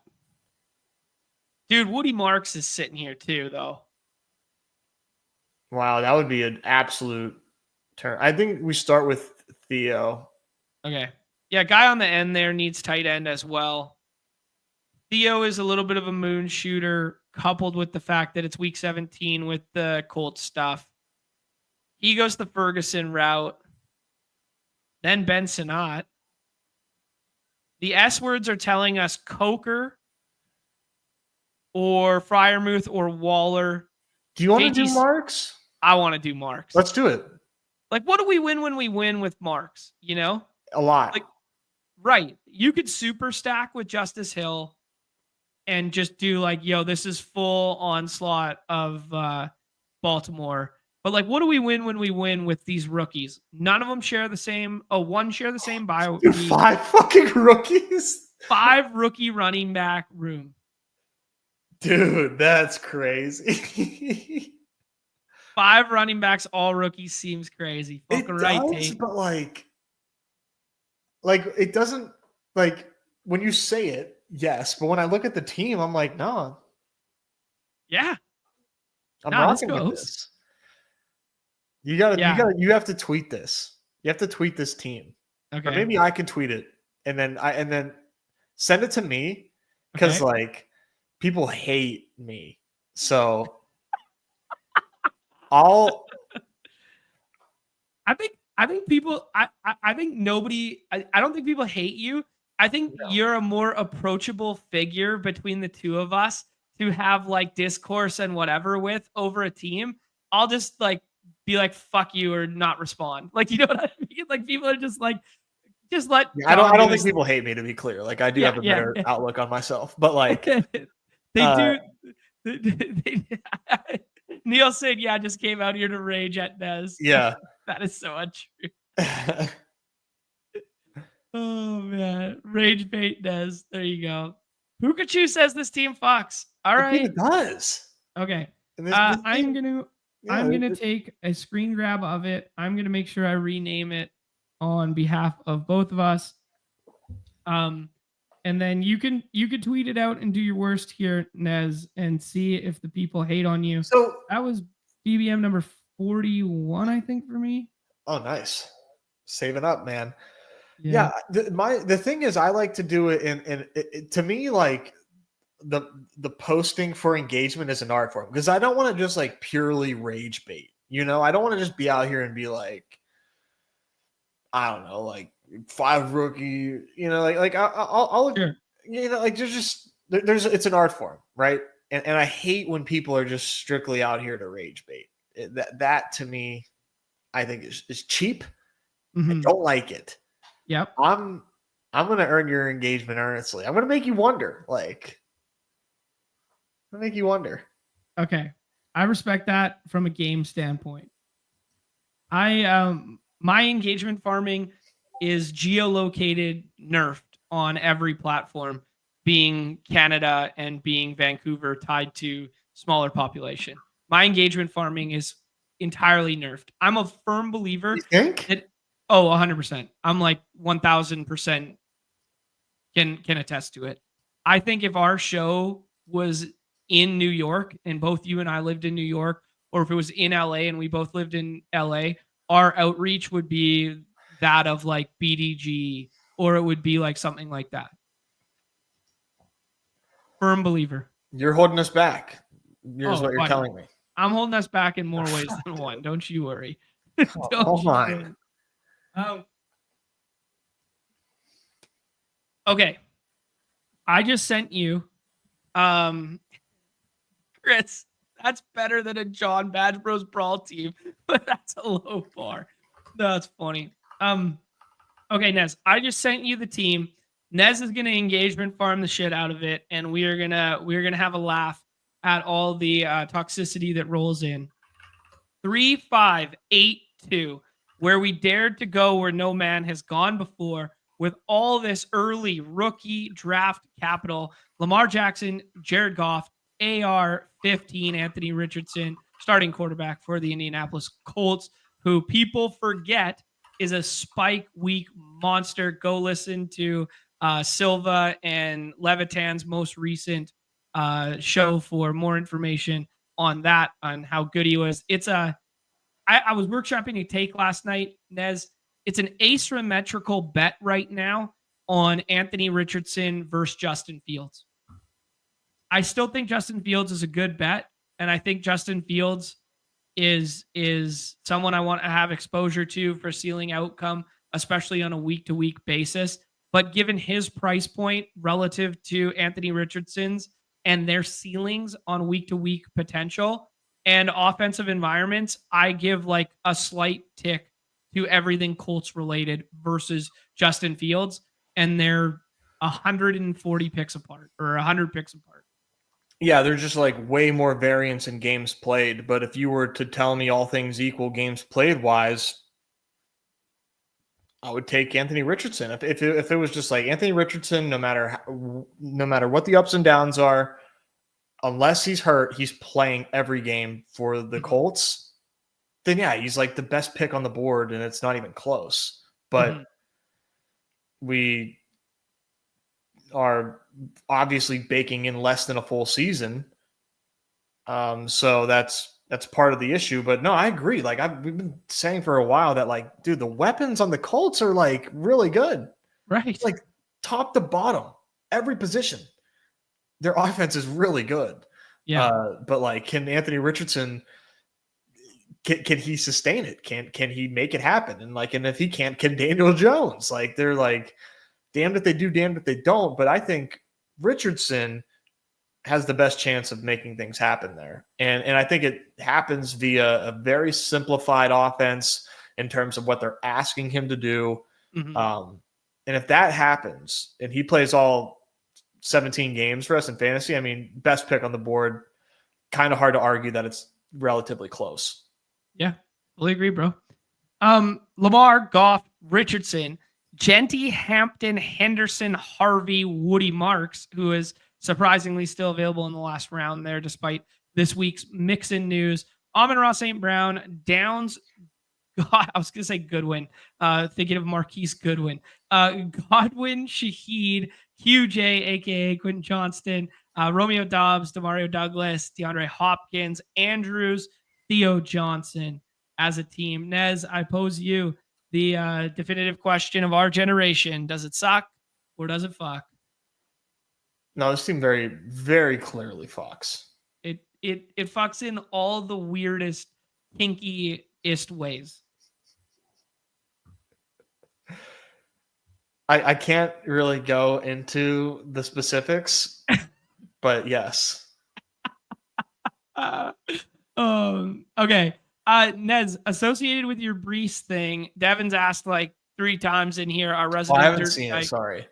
Our resident dirt bike expert here. Do you have a Braylon Allen stand in tandem with the Brees Hall stuff, or was it simply like, I just don't want that at that price point? No, I should, especially if I'm going to tweet out the Brees fade. But no, it's not that major. My Braylon bags, and of course, like God knows across how many teams I have 37 Braylon Allen shares across 600 something teams for 300 entry fees. And I'm going to guess if I do entry fees that are all single dollar, then that exposure goes up just barely. Okay. So pretty evenly spread across like my autos and what I'm actually doing in drafts. 2 shares in BBM, which is above average because I've only done 22 BBMs. So seems good, bro. And I have a Dalmatian share. So yeah, so you spent some big money. You spent some big money on fucking bones on that, man. 101, bitch. Eat it, nerds. All right, Nez, what do you want to rip next? Well, I unfortunately need to skedaddle in like 10 minutes. 10 minutes time. So I think we should do Badge Bros Brawl first, even though it's not supported by the Sidekick then, and then I will rip something after. Nez, hold down the fort for 2 seconds. If you are going to be skedaddling, I'm going to have to get a little refill here, and I'm going to have to use the urination station. Yeah, get ready for your next wave of drafting. But yes, guys, well, look at that run. What an athlete. We took Mello, baby boy, to a cranial technologies place because his head is not quite the roundedness that you would ideally want for a baby. And it's not like it's like, and there's it's just like it's kind of a little bit higher in the back. Like it kind of like it's not like rounded, like it's little like pointy right around here. So wifey and I took him to get pictures taken of his head, and we are getting a consultation for like a helmet that he may have to wear for a couple months. So that's where I'm headed in 15 minutes. Well, I need to dip at 45 at like the latest, but yeah, that's what I've got going on. Did you say he has a like soft skull? Is that what you were saying? That's normal. The softness, I think Chase is the pick here. He just has a little bit of a tall head in the back.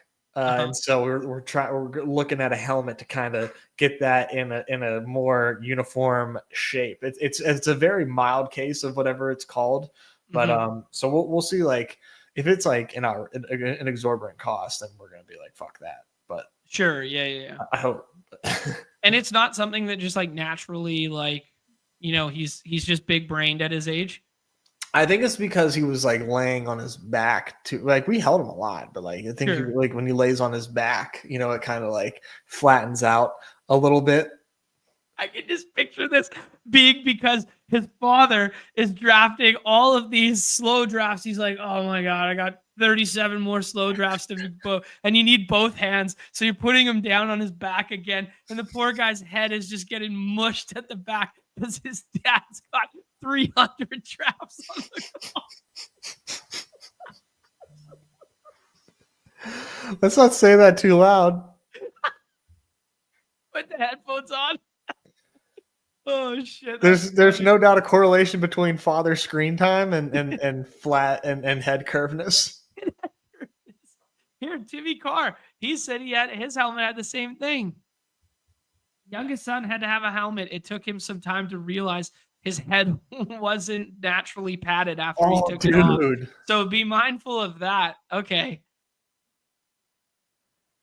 Okay, so everybody is enjoying this build. Dude, we almost had the nuts there. We almost had the nuts, dude. Who do you like, dude? Neighbors? Neighbors, yeah. Should we pull up Brock Bowers and or Derrick Henry, or should we try and be the piss boys in the contest that we don't usually piss in? No, let's piss and then let's keep it to a minimum. Okay, is Amon-Ra your favorite of the pissing variety? I think so. Okay, let's do it. All right, that's fun. Mullins to the Mets. Okay, so Cedric Mullins being the... I'm surprised they didn't do the Ramon Laureano one there, but Mets getting a good outfield bat that's left-handed, got some speed. They were trying to address center field defense apparently too. But I guess the asking price for Mullins was cheaper than the asking price for Luis Robert. And I think you'd probably rather have Mullins. Yeah, I agree. He's a little more platoony though, but yeah. Sorry, right. And I was thinking about their outfield. I'm like, do they need a left-handed bat more than they need a right-handed bat? I don't know. Is Winker DFA'd or gone yet or injured? Yeah, I think that he's toast. Okay. Oh, dude. What do we get? Dude, we got Taylor to come back. That's hot. And then we could do Trey McBride, or we could do elite quarterback, or we could keep pissing. Lots of options. Fuck. We could set up the Burrow double too. I'd like to set up the double, I think. All right. Let's do it. I think on my own, gun to my head, nobody watching at home, I would have taken Trey McBride there. But yeah, either's fine. Whew. Yeah, so we have to be mindful of the room because people do not necessarily care that they don't have a Bengal. Sure. Yeah. Especially when we don't know all these guys. Like Tate's in here by the slice we recognize. Mr. Maloney, I recognize the screen name, but say what up in the chat. Only draft kickers, kind of a good screen name. Whoa! Anchor CD, 5 running backs. Whew.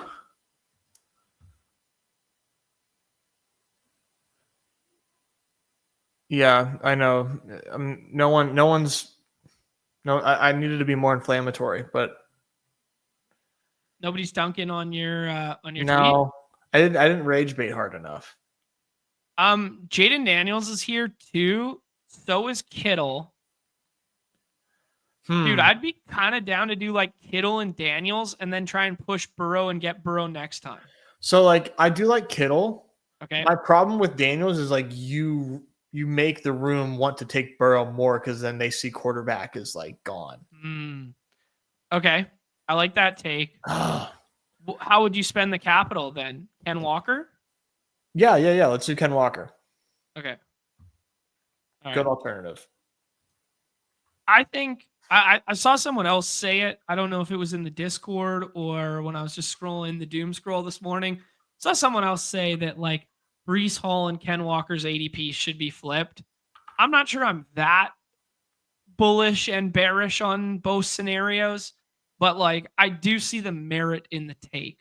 Like if you were like, yo, like I think Ken Walker and James Cook are closer than their ADPs indicate.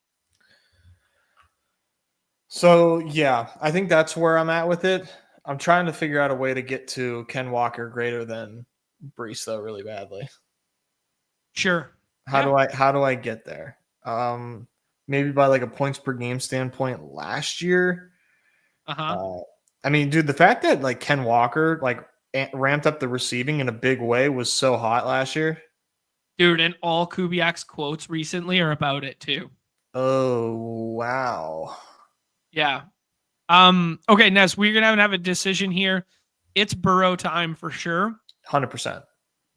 Now we could address running back if we think it's a tier break here with like the James Conner, Kamara, Travion, that sort of thing, or we could just do like Worthy or one of these other guys. I think I like Worthy. All right. It's a lot of week 10 buys, but it's the Bad Bros Brawl, right? It's true. Yeah, only 3 at the wide receiver position, and we still have, Neighbors and Amon-Ra. Okay, to recap, a 1-2-5-1. Jonathan Taylor was the fall that kind of made it all possible. Ken Walker, we obviously pull up. Burrow with the double stack with Chase and Higgins. Neighbors, Amon-Ra, Worthy. Tight end position, George Kittle. Can you land this plane? I mean, if Anthony Richardson ain't the answer on this team, then I don't know what is, bro. That's what I'm talking about. I think this is 6 wide receivers max. Okay, hold on. We got 2 picks here, Nez. 6 wide receivers max. Harvey's here. Caleb Johnson's here. Swift is here. I think Harvey's one of them for sure. Yeah. So do I. And then you could sell me this pen on my favorite player in the world, Waddle. But we don't have a Miami bet, and I think you're right about it playing better as like a team bet. We could set up like or Addison or Rome. Rome. Okay. I like Rome more than that grouping. All right. Rome caught a ball at practice today. That's exciting. It is exciting. It's nice when the Bears actually have success, and apparently they just don't right now. I'm out. And I'm out for a while. I'm out all next week. Hold on. Okay. I'm out next week, guys. So please hold it down for Jon. Show up, give him some love, maybe even, send some hate his way. He's kind of like asking for some inflammatory comments on here on Twitter. Maybe just fire Jon up a little bit. I think it's what he wants, but I'm going to miss you guys, but I will see you August. I'm out until it's like a little over a week. So like Tuesday, August 12th is when I'm back. So see you guys then. I'll miss you. Peace out, Nez Takes. Enjoy your time, bro. Hope travel goes well for you. Much love to the fam. Thanks, Jon. And then lastly, what I'm going to leave you with, 11 games played last season for Ken Walker, 46 receptions. That's crazy. 46 receptions in 11 games played. I like that. Good stat. All right. Peace out, buddy. Okay. We're getting Tony redacted on this team. We need some more reliable RB scoring. We are kind of setting up the Caleb thing, so we could go ahead and take Caleb, but I think Loveland will be more important to this team, but we don't have to do it yet. 6 wide receivers is probably good. I don't take Pacheco in this contest a lot, but we already made the Worthy bet. And like, what if Pacheco's just like the lead dog? This is traditionally speaking a team that I would go like a little more ceiling handcuffy, I think. But let's have some fun. Let's see. Maybe Pacheco's the lead dog. We kind of build the lineup in reverse here. We got 5 spots left, at least 1 tight end, at least 1 quarterback, maybe 1 wide receiver, and we'll go from there. All right. Yes, enjoy yourself, Nez. That'll be good. Montgomery fits like a Nez finger condom on this team. Wow. Who knew Blake could still get hot out here? Dax is by the slice. All right. What up, Dax? How you doing? Looks like you got a nice, good looking newborn in there too. Right on. The Jets are supposed to be super bad. That's the main argument if you're going for that position, I think. Yeah, I agree. I think that's like the easiest argument. The counter is that like, oh, the O-line's going to be better and everything has to funnel through, Fields and Hall. And I guess. Dude, I don't know, man. Do you just take Aaron Jones and be like, that's like the best running back left? And now we got 6 of them? I think you might. Let's just keep pushing it. Let's make a Minnesota bet. Let's do Aaron Jones and Hawkinson. And then we give ourselves outs. We could do like JJ McCarthy at the quarterback position as a scroll. We could do Goff. We could do Loveland plus Caleb to close. Okay, we got tons of outs here. That was a fun little turn to make a little Minnesota bet as well. It also plays well for Week 17 in a Week 17 contest. It plays well off of the Amon-Ra stuff. So we get a little bit of that fun game environment. Okay, we are cooking right now. Okay, the Travis Hunter take. The people have been waiting for the Travis Hunter take. My take on the Travis Hunter situation hasn't changed all that much. And I think people are correct in their assessment early on. Note the parentheses. They're correct in what they said about Ohtani, but not for the reason they think they are. They're saying it because he's a unicorn, because he's all this stuff. I'm saying it because he's twice as likely to get injured than any other player in the player pool. Even if he only plays 40% on offense, I don't want him on my team. If he plays 60% on offense and he's amazing, he's still playing 80% on defense. And that makes him, what's the net of that? 60% more likely, 80% more likely that he gets injured than anybody else in the league. So even if in limited samples, he is, I'm going to do it. I'm going to do the Caleb plus Loveland thing here. I think it's a fun way to do this. And you know what? I'm probably going to make this a 3-6-6-3 and take a third quarterback on this because in this contest, although Burrow is double stacked, I don't think he is like dude, they're going to have maybe the highest pass rate over expectation in all of the league. He could ball the F out and throw for 50 touchdowns this year. And that offense go Burr and they're the team you need, yada, yada. Absolutely. There's a non-zero chance that like there's a little bit of regression in the profile and he's like a 35 touchdown guy and 30-ish touchdown guy and Caleb doesn't fully jump off the board. It's just like not as strong as I would like it to be. Damn, McCarthy went as my scroll the F down, add to this. That's a little unfortunate. I imagine that was the Justin Jefferson drafter. Jefferson, nope. Siegs 41 just decided naked JJ McCarthy was the answer to it all. Dang. Okay. That's all right. Yeah, and then Paid says, especially at his size. Dude, I fully agree. So my take on the situation is even if he is as amazing a prospect as he was, or as amazing as he was as a football player last year at the NFL level, it's still such a crazy bet relative to price point compared to everyone who goes around him. I think Justin Fields is kind of like the chalk answer to it all here, where it's just kind of like, oh yeah. But I did just do like a full-fledged soliloquy about, isn't it an asymmetrical bet? Plus, we get the leverage and ownership. Come on down, Anthony Richardson. Nez is going to hate it. Anthony Richardson, welcome to the squad. A 3-6-6-3 in the Badge Bros Brawl. Joe Burrow, Caleb Williams, JT, Ken Walker, RJ Harvey, Pollard, Pacheco, Aaron Jones. So not the most exciting running back room in the world outside of maybe the ceiling potential of Walker and Harvey kind of like jumping up, but like usable weeks. The way in which we win is at the wide receiver position, and that's probably not the way you want to build in this contest, but it's fun to experiment with. Jamar Chase, Malik Neighbors, Amon-Ra St. Brown, T. Higgins, Xavier Worthy, and Rome Odunze. Very top heavy, a little bit weaker at the back end than usual. And then a Kittle, Hawkinson, Loveland. We probably could have stopped at 2 tight ends, and I didn't have to force the Loveland Caleb stack there. And we could have just done like 2 tight ends here and added a 7th wide receiver. That might have been a bit sharper. But all in all, kind of happy with this team. It looks fun. TGH, this is what life is all about. This is what these draft games are all about. This is what Underdog Fantasy is all about. I think it's just so fun to draft them and tell yourself that story. Absolutely.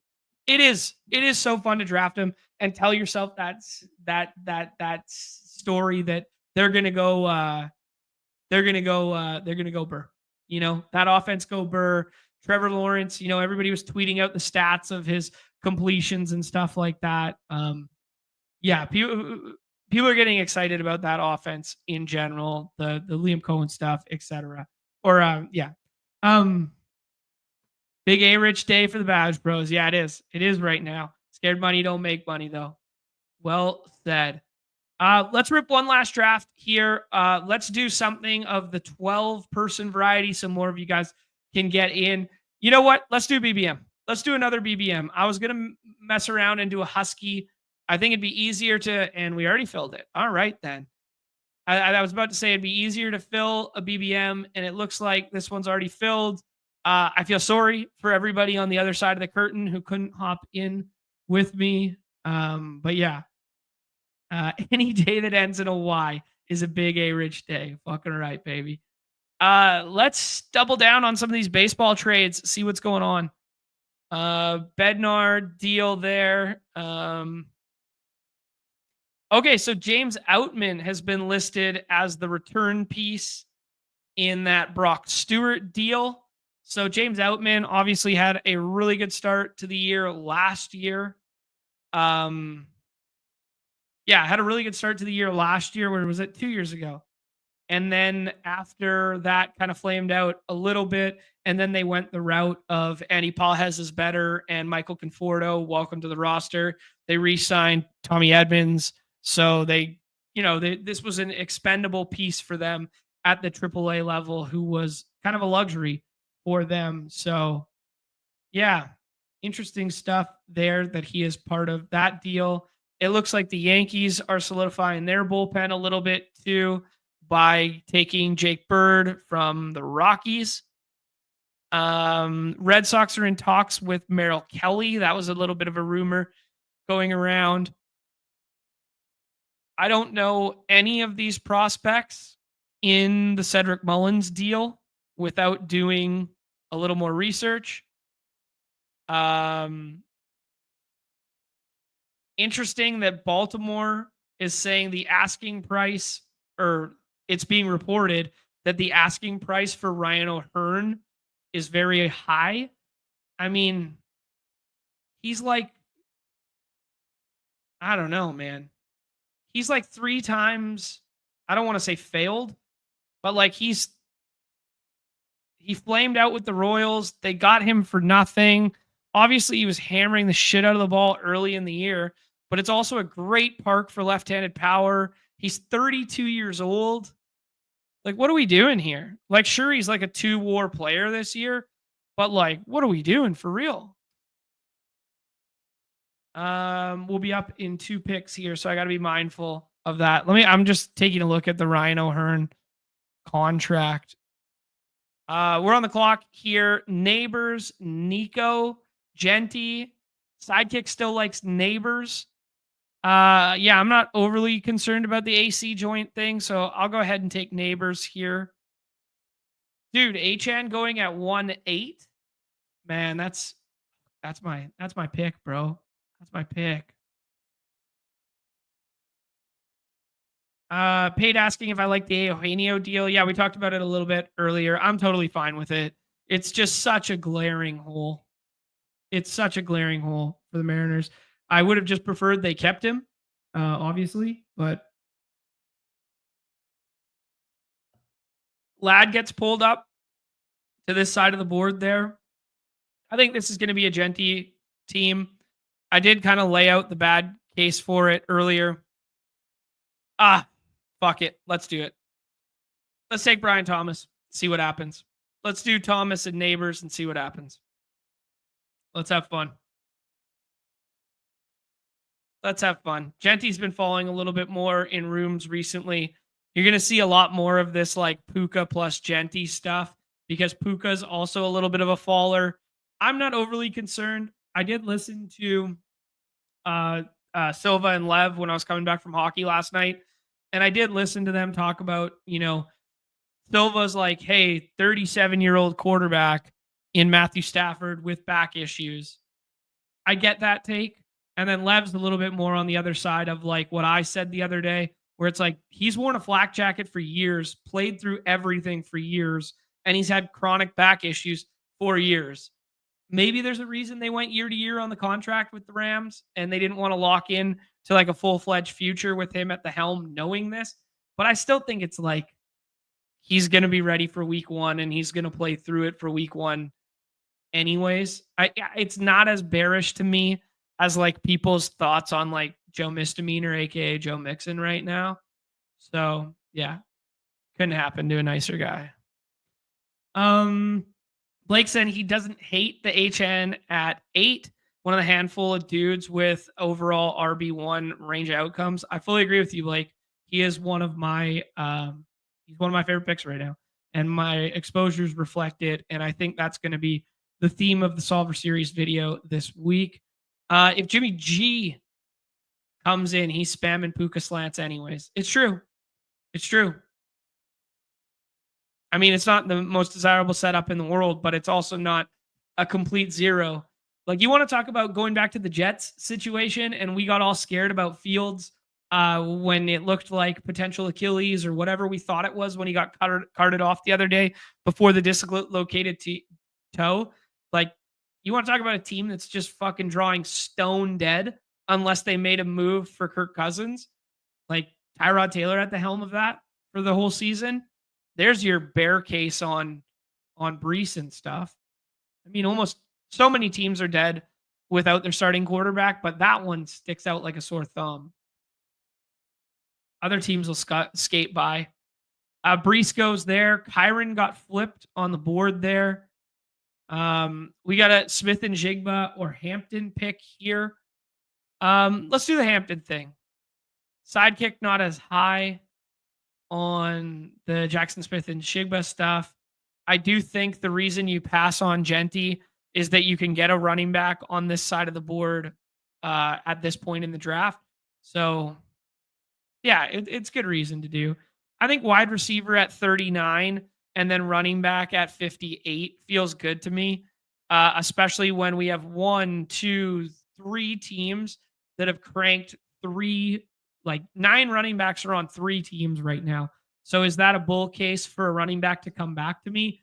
Maybe, but it also means that, a couple of these other guys might get a little scared and take some ahead of ADP. So if we don't want to get caught, I think Ken Walker's a pick here. But when Mike Evans comes back to you, it feels good. That feels good. This feels like four top 3 round picks on a roster right there when you get Mike Evans there. Yeah. Yeah, Ty God. I'm sorry for disrespecting Ty God. Yeah, you want to talk about a team that's fucked? Miami's backup is Zach fucking Wilson. It's true. Yeah. Oh, wow. Blake is staying hot out here. The MILF Hunter to MILF Maker connection. That's going to hit wild in week 6 there when we get the inevitable Zach Wilson, who got married this year, so no longer the MILF Hunter, but previous MILF Hunter. He starts throwing them to Tyreek. The MILF Hunter to MILF Maker connection alpha. The only place in the world you find it is right here. Oh man, that was sharp. I respect that.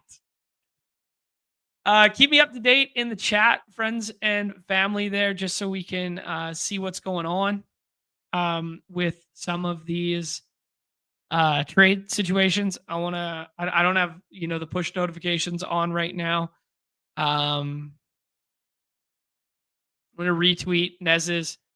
Yeah, like Nez tweets out a picture of a team and he gets like 25 likes in like the first minute. And like I tweet out a picture of a team and I get like 4. And it's the same fucking team drafted together. So nerfed, boys. Nez says nobody likes him. Nobody likes me. That's the pitfalls of it. Okay, this was the 2v2. This was another this is another 2v2 that I had in my mind from last draft. We had Travion Henderson and Rashid Shaheed. That 2v2 versus Scatabo and Jamison Williams. Those were the same rounds, 2v2 apart. Which side of that 2v2 do you guys want? I think I'm team Travion. I think I'm team Travion plus Shaheed there. But it feels sketch because JMO could... I don't know if JMO has like WR1 in range of outcomes ever in his life, but he has like WR10, WR8. If everything breaks perfect, that offense goes burr. Yeah. Oh. Quinn Ears. Oh, man. Gonna hit like crack in Miami. Former Texas Longhorn.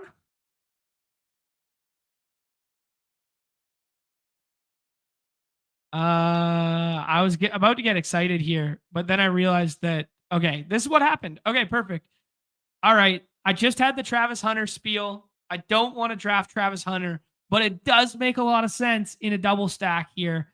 But I'm going to pass on it, and I'm going to try and get 2 of these rookie running backs alongside. Let's go for the Travion one first. I know the Sidekick likes RJ Harvey. There's some bullish coach speak from yesterday with Sean Payton. I will find you guys the actual quote, or maybe it's not even that important. But Denver Broncos stuff yesterday on Harvey. He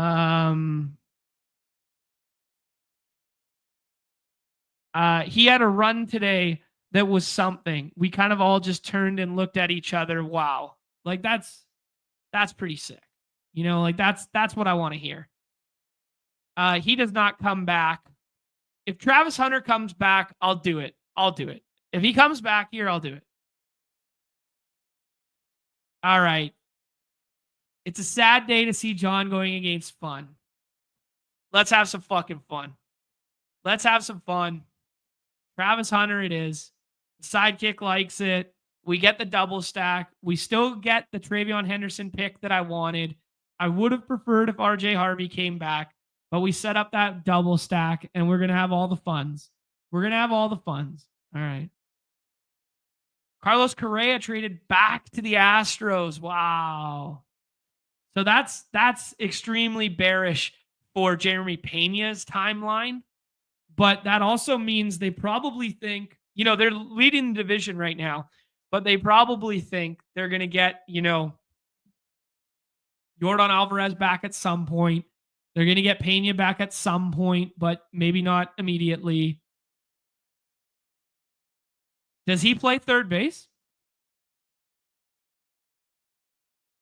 I think he might play third base. He doesn't have the same amount of range as Jeremy Pena does at short. Yeah. Yeah, Paredes out for the year. Yeah, so maybe that's more bearish on the. It's obviously more bearish on the Paredes, but we knew that. So he's gonna play third base. Okay. Okay. I hope that power can return with the Crawford boxes. You know, he's lacked some power this year. Jeff, what do you mean? We love to see it. Suarez to the Mariners, we love to see it. I mean, hate to see it. We love that.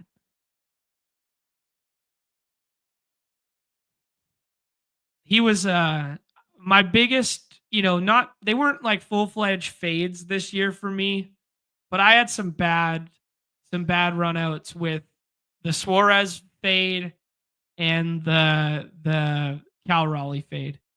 I'm a Cal Raleigh guy, but like I've been here since the beginning to see it all, right? And I've seen him be the struggling platoon hitter. I think we need Tony Pollard here. I think Ibuka for the double stack is fun. Fuck it. This is the all fun team. Fuck it, guys. We're having double fun. I hope Godwin didn't go to the team on my right. No, it went on my left. Okay, cool. So we should get Baker to come back. We're having the double fun. Who says no to Baker doubles and Trevor Lawrence doubles? Who says no? Not me. Couldn't be me. Who knows? They might even turn into triples. I was floating in the Discord today that I think Trey Tucker should be getting drafted. Sean Tucker should be getting drafted in some capacity. I know it's harder to do in 18-round drafts than the redacted scoring and redacted drafts, but like they constantly talk about Sean Tucker being like a dude for them. All right, Baker, let's see if the Sidekick agrees. They agree. Go ahead and take Baker here. That was a fun little corner. That was fun. Tez Johnson as another guy. It's deep, man. It's deep on that depth chart. That's the only problem with the Tez Johnson stuff is it's deep on that depth chart. He scored 2 touchdowns or no. 7th round pick. Okay. I was going to say something about the camp stuff that I saw yesterday, but I'm misremembering. I don't think I saw that.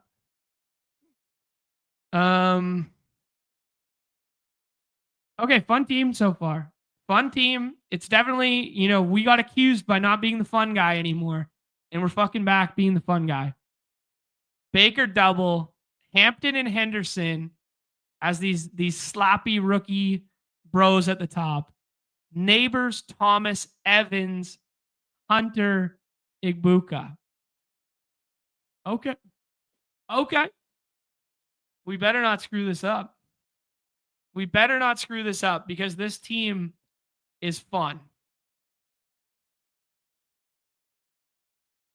Yeah, I mean, total waste in terms of like, it's such a good fit for the team. He had some good years in Seattle though.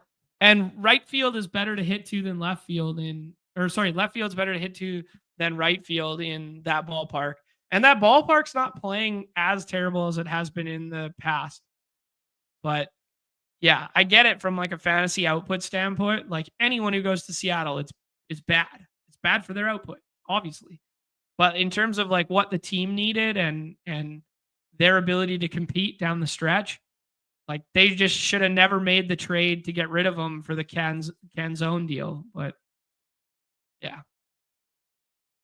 Scata boys are mounting up. He is now a 100th overall pick there. Never wrong, just early. Jalen Warren getting some bullish pass protection news today in terms of his usage. Could he just be like Aaron Jones light in that offense this year? Should we be moving Caleb Johnson down a little bit?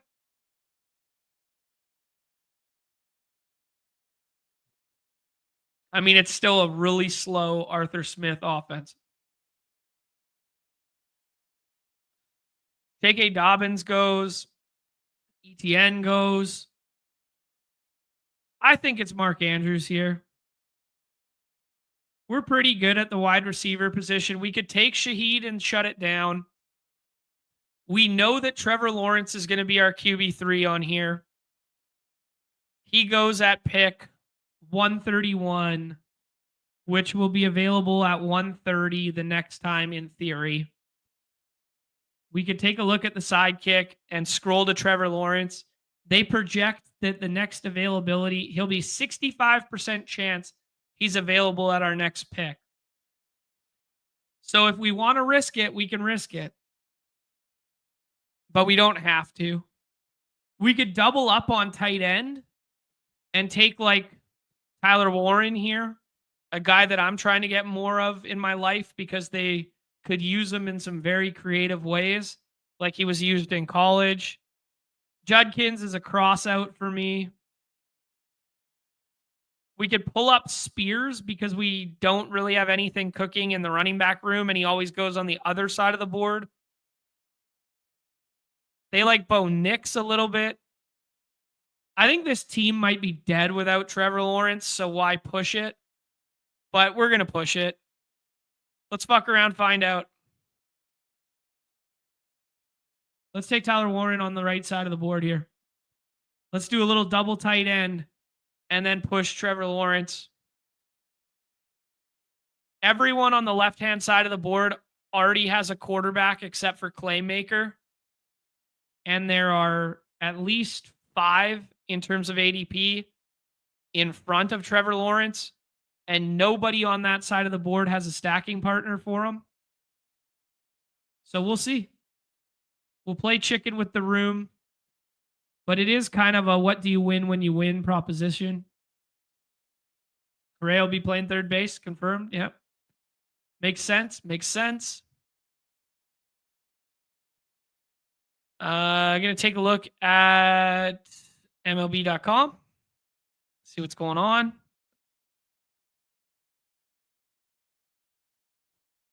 Yeah, nothing new yet. I guess what are we waiting on? We are waiting on Ramon Laureano, Ryan O'Hearn, Dylan Cease, Robbie Ray. Robbie Ray is kind of like a Galbrain one. Mackenzie Gore was a Galbrain one. Joe Ryan was a Galbrain one. Stephen Kwan, a little Galbrainy, but still in play. Guys, do me a favor, hit that like, subscribe, notification bell, all that fun stuff. Give it a retweet if you're on the X machine. Please and thank you. I mean, we kind of consistently have like 300 of us here every day, that 250 to 300 range. So appreciate you guys being here. Tomorrow, as Nez alluded to, no Nez, but I'll still run a show, probably half baseball, half football. I might keep your ears to the ground, eyes peeled, all that good stuff. I might have to run 1 hour earlier than usual and do it at 1 p.m. Eastern. But I will report back tomorrow. I also might do like a pre-recorded members only baseball show and then just do football for everybody. But yeah, this was kind of a marathon one today. So pretty fun stuff for me. And then, then you have the Solver series over the weekend. And then we will do some baseball stuff early next week. Perfect. You love it, let it go. Trevor Lawrence comes all the way back to us. Tucker Kraft comes back as well. Trevor Lawrence, there's no need to push it again. It is the priority here. So we will go ahead and add him for that double stack right at ADP. 65% of the time he comes back, according to the solver there. And he did. We could push up Tank Bigsby on this team. Obviously getting some good camp hype and correlates. Could also do the Tootin thing.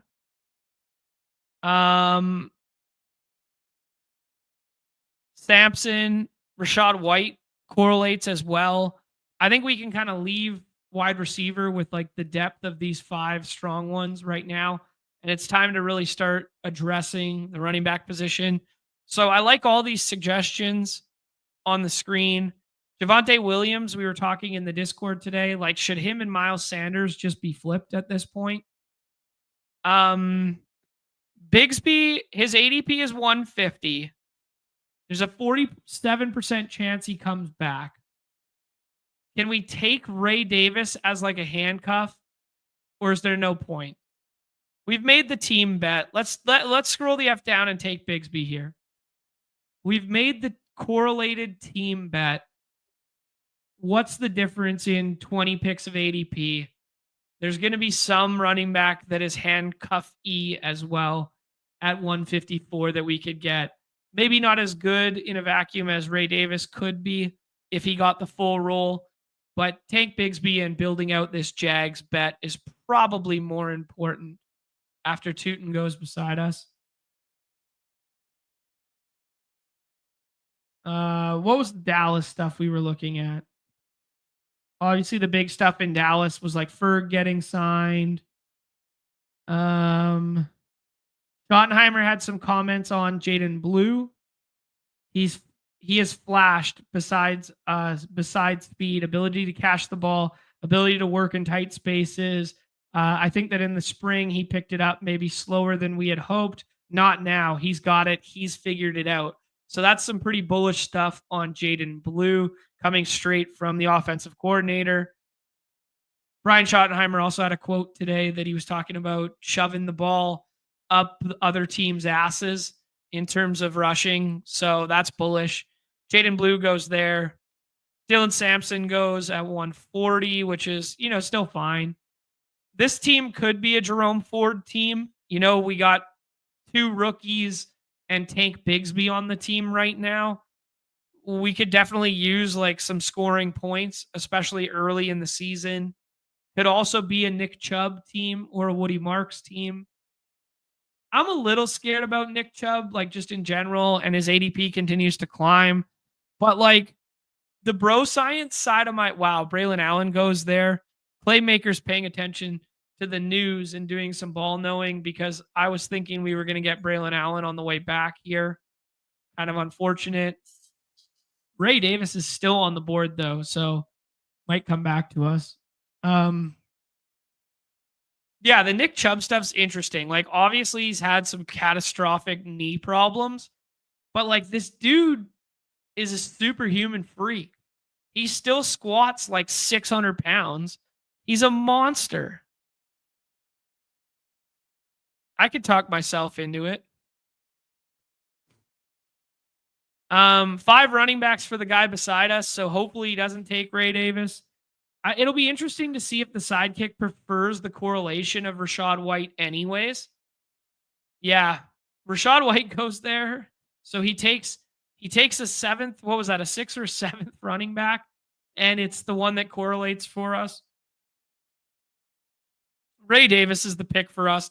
We talked about it at the previous pick, and we kind of just flipped their ADPs in terms of we literally just flipped Tank Bigsby's and Ray Davis's ADPs.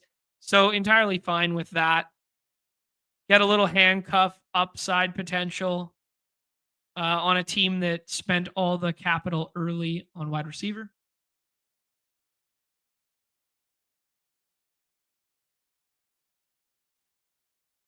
Bryce Young, Michael Penix. We don't necessarily need a third quarterback on this team, but there's a non-zero chance I end up taking one. Strange for the correlation.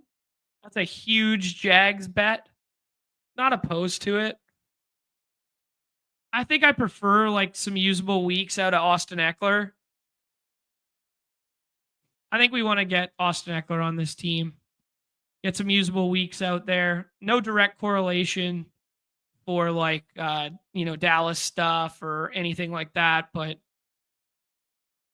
I think this is kind of like the pocket where we need to. You think UD will release a ton of new contests? I mean, yes, they're always coming. They're progressively coming as more fill, more open. Structurally speaking, yeah, we're going to see a lot of these little time box $2, time box $4, Time box, $10. Time box, $40 like the Huskies. Yeah, there's going to be tons of it, man. And we have seen a huge spike in drafting and fill rates and users. It's kind of my bro science estimating tracking because I'm not privy to the data because I am a player on the site. So I'm not privy to the data, but I know that we've seen a huge spike and uptick since camp stuff. And that's only going to magnify and keep going up as we get more preseason games. Hall of Fame game tonight is going to be like, holy shit, a lot of people are watching it. As many people as the NBA Finals are going to be watching it this evening. And they're going to go, yeah, national TV, Hall of Fame game, football's back, baby. And the casuals are going to start logging on and looking for, when puppy 2, when puppy 5, when puppy 10. Tons of stuff is coming. Yes, tons of stuff is coming. But it has to be reflected in the fill rates of the bigger contests. And currently, more than on pace for the fill rates of the big contests. So I do not see any reason why. But I can't speak entirely for the draft team. That is just my understanding and personal opinion and estimation. Yeah. Tucker is going like, hey, buddy, this show is way longer than usual. And he's pawing at me, licking my hand to tell me, come on, man, finish this shit up so I can go outside and party. We didn't talk about it earlier, but like Noah Fant signing,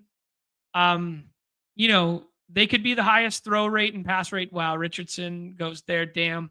I was going to tack on Richardson, obviously, to this team. Kind of solidifies this as a 2 QB team unless we want to do Russell Wilson or Jackson Dart with Neighbors in the last round. I think we're done at tight end with Warren and Andrews, though I could entertain Cade Otton here. I think at least one more receiver, one more running back. So if we do Cade Otton, one receiver, one running back, and then kind of one spot to decide with. Yeah. GM, my friend. What's going on?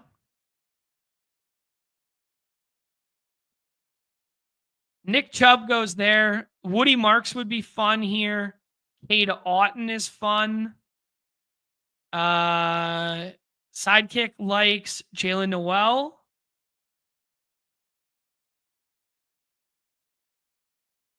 Take Cade Otton. Let's take a third tight end. Spend 5 picks at the onesie. Get a triple stack there for Baker. Quarterback position is only going to be 2. Running back position is going to be 6. Wide receiver position is going to be 6 or 7, I believe. Yeah. It's either going to be a 3-6-6-3 or it's going to be a 2-6-7-3. I think. We got 3 more spots to play with. Yeah, so Noah Fant goes there. Obviously, Noah Fant, once upon a time, when he was all hyped and we can take Noel now. I imagine they're going to like Jalen Noel still. I don't take a ton of Jalen Noel. I'm fine with it. Woody Marks does the same thing in terms of correlation. But Houston might be in the market as a veteran cut signing place. And that could make all the Chubb and Woody Marks stuff look bad right now. Like everybody's talking about Singletary for obvious reasons. Dameon Pierce is still there as well. He had a big home run last year on one of the showdown slates. Never forget. But yeah, Noah Fant, man, like once upon a time, he was heralded for his receiving chops, and he was going to be like, he was kind of like that early era version of what we've seen with these hybrid tight ends now. So these hybrid tight ends now that are coming into the league that are so offensively driven, but can also do a little bit of the blocking stuff, but can you be used all over? Loveland, Warren, or not Warren. No. Sorry. Yeah. Yes, Warren. Loveland, Warren, yeah, going like way back, the type of guys that were those archetypes before were like the Eric Ebrons of the world. And it was like not as fortified. And then there was like this middle generation where like Noah Fant was getting drafted. And he was like the new version and slightly, bigger inline version of like the Evan Ingrams and such. So yeah, it's interesting to see the evolution of the tight end position over the last like kind of 10 years in fantasy sports. And, Fant was one of those darlings of like, hey, he could break out and be a real pass catching threat. And, he's had flashes here and there, but now he goes to an offense that's like the 1-0-1. Yeah. In terms of pass attack. So, he could fall into the end zone in the same way that Yoshi Voss fell into the end zone like 4 times last year, 5 times or whatever it was. There's my guy, Fantasy Guru Drew. Hall of Fame talk is done, my friend. Hall of Fame talk is done. We did it early on there, built a couple pick'ems for it. It was not overly sophisticated. It was more fun and bid equity than anything truly serious and projection laden. No contest on our site for it. So you and the Redacted Bros are gonna have to hit up Cody Main for all the information there. All right, 2563. We're gonna need one more receiver on here, and I think we should take one more running back too. We already made our Washington bet with Austin Eckler, so I don't really want to take the law firm here in JCM, although they still like it. Dude, let's fuck around and find out. Did you see how far we just scrolled? Let's fuck around and find out. RB76 Sean Tucker. Why not? We've made this huge Tampa bet. We've made this massive Tampa bet. Why can't Sean Tucker score a couple? Why not? Now I think we land the plane here. I think we land the plane here at the wide receiver position. Savion Williams popping a little bit. Dontavian Wicks. Dontavian Wicks, non-zero chance. He's a trade candidate as well. Jalen Coker is the favorite of the Sidekick. I've kind of pumped the brakes on Jalen Coker. Pete and I were talking about it the other day. How about Noah Brown? Oh, shit. Come on. Let's go. Fastest fingers in the biz right there. How about Noah Brown? Who are the Commanders going to throw to if this Terry stuff turns out to be real? Who are they going to throw to? Terry and Debo. I don't know. We were taking Luke McCaffrey in the 18th round last year. Noah Brown, the haters don't want you to hear it, but Noah Brown in the early iteration of the season last year outperformed F1. Keenan Allen would be a nice fit. C Money, what's up? Easy. Keenan Allen would be a nice fit. I'd be about it.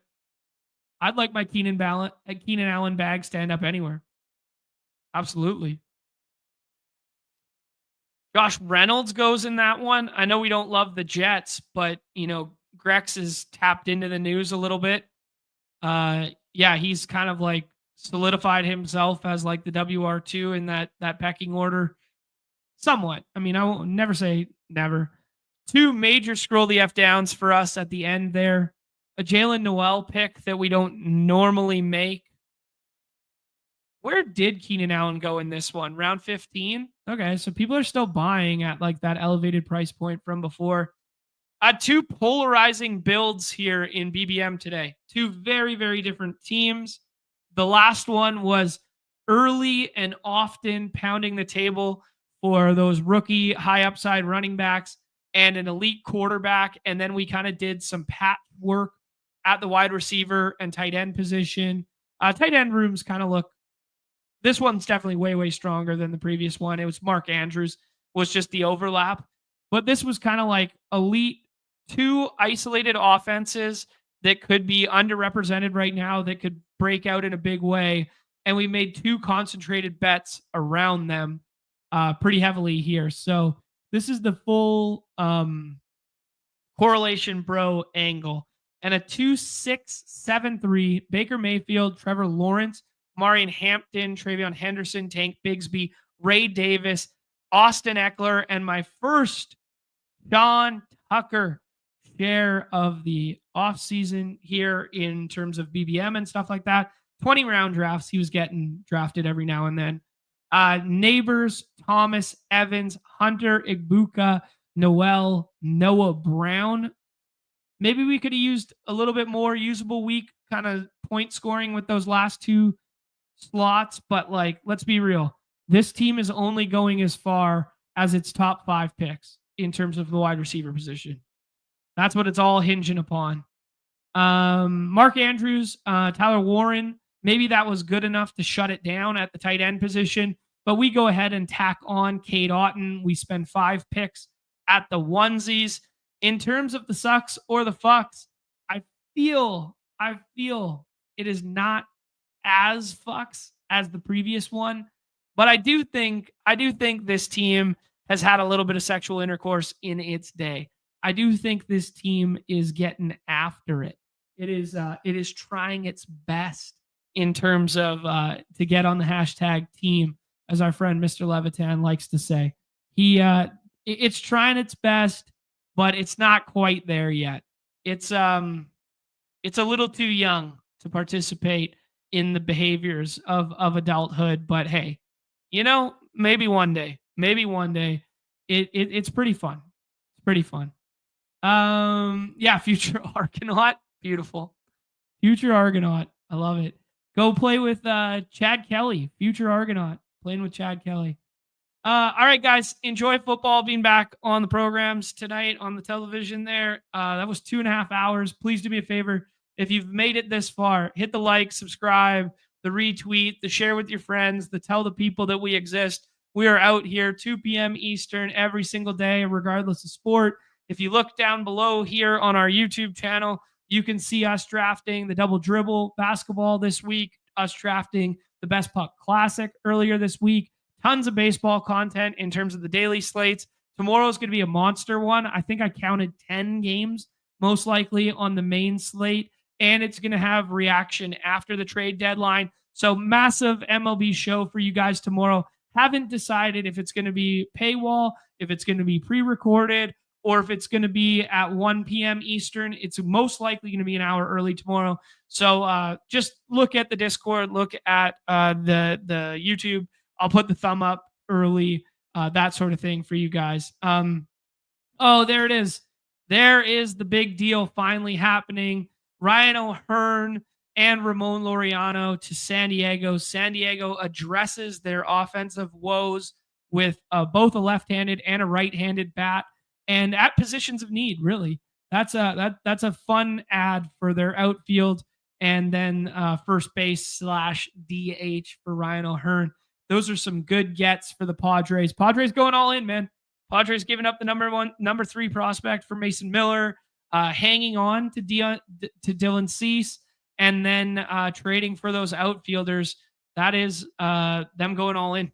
Them going all in for sure. So, yeah, very interesting stuff there. All right, guys. That is it for me. Oh, Jesus Sanchez. You guys didn't tell me that Ryan Gusto, a.k.a. Gusto, is going to the Marlins, and Jesus Sanchez to the Astros. Fuck, that's a good get for them. They need some hitting. They need some power. That's a good get. Homered last night. Got our pick 'em home. Wow, nice. All right, guys. Much love to you guys. Thank you for hanging out so long. A lot of fun drafts today. Best of luck this evening with the Hall of Fame game stuff if you are playing on our site with the Pick'em stuff or on Redacted. Best of luck if you're in the MLB 2 game streets this evening. I'll be getting 5 to 10 of those in a bit there, and I'll be hanging out in the Badge Bros Brawl later this evening drafting teams. I got the evening to myself and just gonna be watching Hall of Fame games. So back tomorrow. Everybody's favorite time of the show. The end. Peace.